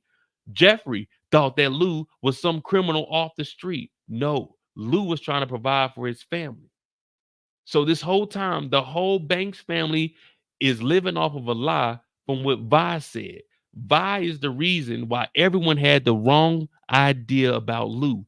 That's fucked up. There's nothing you can say that's going to change anything that's happened because Vivian, Phil, Jeffrey, Carlton, Hilary, Will, they all thought that Lou was just some fucking convict that was just, you know what, I'm robbing niggas today. No. Lou went down there to get the money that he was owed, and one thing led to another because he was pushed to the limit. And then when he was at his lowest moment, who was there for Lou? When Viv and Will was at their lowest moment, who was there for them? Lou was. Lou went to go try to get the money that he was owed because he wanted to make sure the family was good. But as soon as Lou gets locked up, where's Vi at? Vi ain't got nothing to do with this nigga when he tried to fix everything that was going on. And now the whole family is looking at Lou like he's a piece of shit. His own son thought that Lou was a piece of shit. His own son stopped playing basketball because of the hate that he had built up for his father because his mother fucking lied to him his whole life about who his dad was. There's nothing you can do that can change Vi lying about what happened to Lou. Vi is the worst type of baby mama you can have. She didn't even tell. She should have said, Will, he went out there. The robbery happened because he was trying to get the money that was owed to him. He went to jail for that because he was trying to provide for us. Nope. Even after all of this happened, when they got to the house, what did Vi say? Oh, no, I don't want to sit down with him no more. You don't want to sit down with him no more because this man got arrested trying to provide for y'all and you left his ass in jail. You lied to your family about what he went out there and did. And you made it seem like he just out here with a gun running around robbing people. No, man, Lou had dreams. Lou had dreams of playing basketball. Even Uncle Phil knew that maybe something ain't right with this story because he told Will, your father, it was either play basketball or you selling dope. How you trying to get out the hood? So even he knew Lou had a dream. Lou was the MVP. He had something going for him. He ended up dropping out of school. Yeah, he made that mistake. We all make mistakes in life, but she lied to her son the whole time his dad was really out there trying to provide for them. That's messed up. That's completely wrong and out of pocket. Vi, you wrong. You wrong. There ain't nothing. Be quiet. I don't want to hear another word from you. Not for this episode. Bye. Go back to Philly. Go back to Philly and go back to that house with no heat. We don't want you out here in LA. Nope. We don't want to hear you say nigga no more. Get out of here, bye. We don't want you here. To the left. Everything you want's in the box to the left. Get on that plane. Go back to Philly. You lied on Lou when we don't like you. Go home. Get out of here, Vi. We're done with Vi. We're not talking about Vi. Don't bring Vi up on. I'm done with Vi. I don't want to hear nothing about her. She is the villain of the Bel-Air story. Will grew up without a father because Vi lied on Lou. Lou wasn't in jail all these years. Lou only went to jail for a couple years. Then Lou got out of jail, and she never told Will the true story. Now Will's pistol packing, getting into it with niggas. If he would have had a father figure in his life, like he got Uncle Phil in his life, he would have been going down the right path. But no. A lying mother is the worst type of mother. Vi, you wrong. You're the biggest villain of this. Because if you would have told the truth, Will would have never been living with his auntie and uncle in Bel-Air. He would have never whistled for that cab. And when it came near, the license plates wouldn't say Fresh. And they wouldn't have license. Dice in the mirror. Anything I can say that this cab is rare, your homes forget it. Your home to Bel-Air. I pulled up to, he wouldn't have pulled up to the house about 7:30 or 8. He would have never had to do all of that. But he had to because you lied to that boy. You lied to that boy. I'm done with you, bye. And from there, at least we get a happy ending. We going to the court. And we hear Lou tell Will, I'm proud of you, man. I'm proud of you. So at least they're on good terms. So I can see with Charlie's vinyl, we got Charlie's vinyl. Now we got Will and Carlton. They can go post up over at Lou's barbershop. So this would be good too for the black businesses within the community. So that's definitely gonna be a good thing. I want to see how this plays out with Will and him. But I think that relationship's gonna be open. So we should see him popping up like at the house more. The family gonna show him more respect because they're gonna get the real story now, and the dynamic's gonna change. See, once the truth came out, life, look, it's the sun is shining now. Life is just better. But that's Will's story over these 3 episodes. I mean, we didn't go too much in depth. We'll do another live on Monday before I head on out of here. But man, he's doing a hell of a job being Lou, though. He's doing a hell of a job being Lou. I like him as a character. It would be dope to see like him and Will, like if they had like a couple of episodes, just them two, like doing some shit, going out, venturing out and doing some things, because it is the summer. That'd be cool to watch.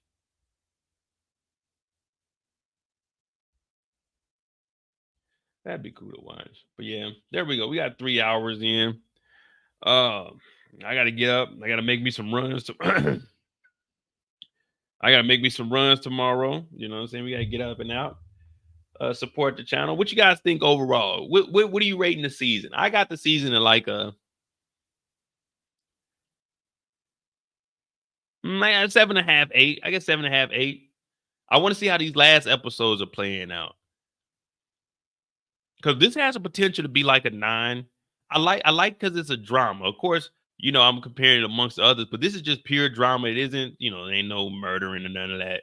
So I like how they're doing this, how they flip the OG Fresh Prince into a straight drama. All right, solid 8. Yeah, that's what I'm saying, like a 7.5, 8, 8.5. So we'll just take the median. So about an 8. All right, yeah, 8 is pretty good. The acting is great. Everyone's doing a good job, man. I like to see Marlon in serious roles. Jabari is doing a hell of a job. It's a believable. Of course we know it's a TV show, so they're trying to jam pack all the drama that they can. But I mean, that's a plus. I mean, that's necessary. They got to do that. But I definitely love how they're putting this together. The drama, the storyline is good. The storyline ain't shaky. It does have you wondering, like the whole Frederick situation. We were thinking maybe he was talking to Raymond, but it turned out it was his mom. And okay, boom, boom, boom. I wonder if the mom is still going to be here. So I definitely like all of that. We still don't know about the LaMarcus story and if they're going to get out of, if he's going to get out of that or she's going to get with Jazz. We didn't talk about Phil and what he got going on. I'll probably do a breakdown video of that. But Jazz told him he's going to keep on hustling. He's not selling Calvins. Yolanda's probably going to partner up with Will. And that might actually work for the community. With Blackccess, Will being so close to Jazz being close to Yolanda's leading the protest against Omar. Phil's working with Omar. Omar's supposed to be helping the community out. Will can do Blackccess, and then they'll start putting like maybe advertisements into Omar's, you know what I'm saying, his shopping facility, and then it'll help everybody else. So the money will trickle down because Omar is trying to buy up all the property.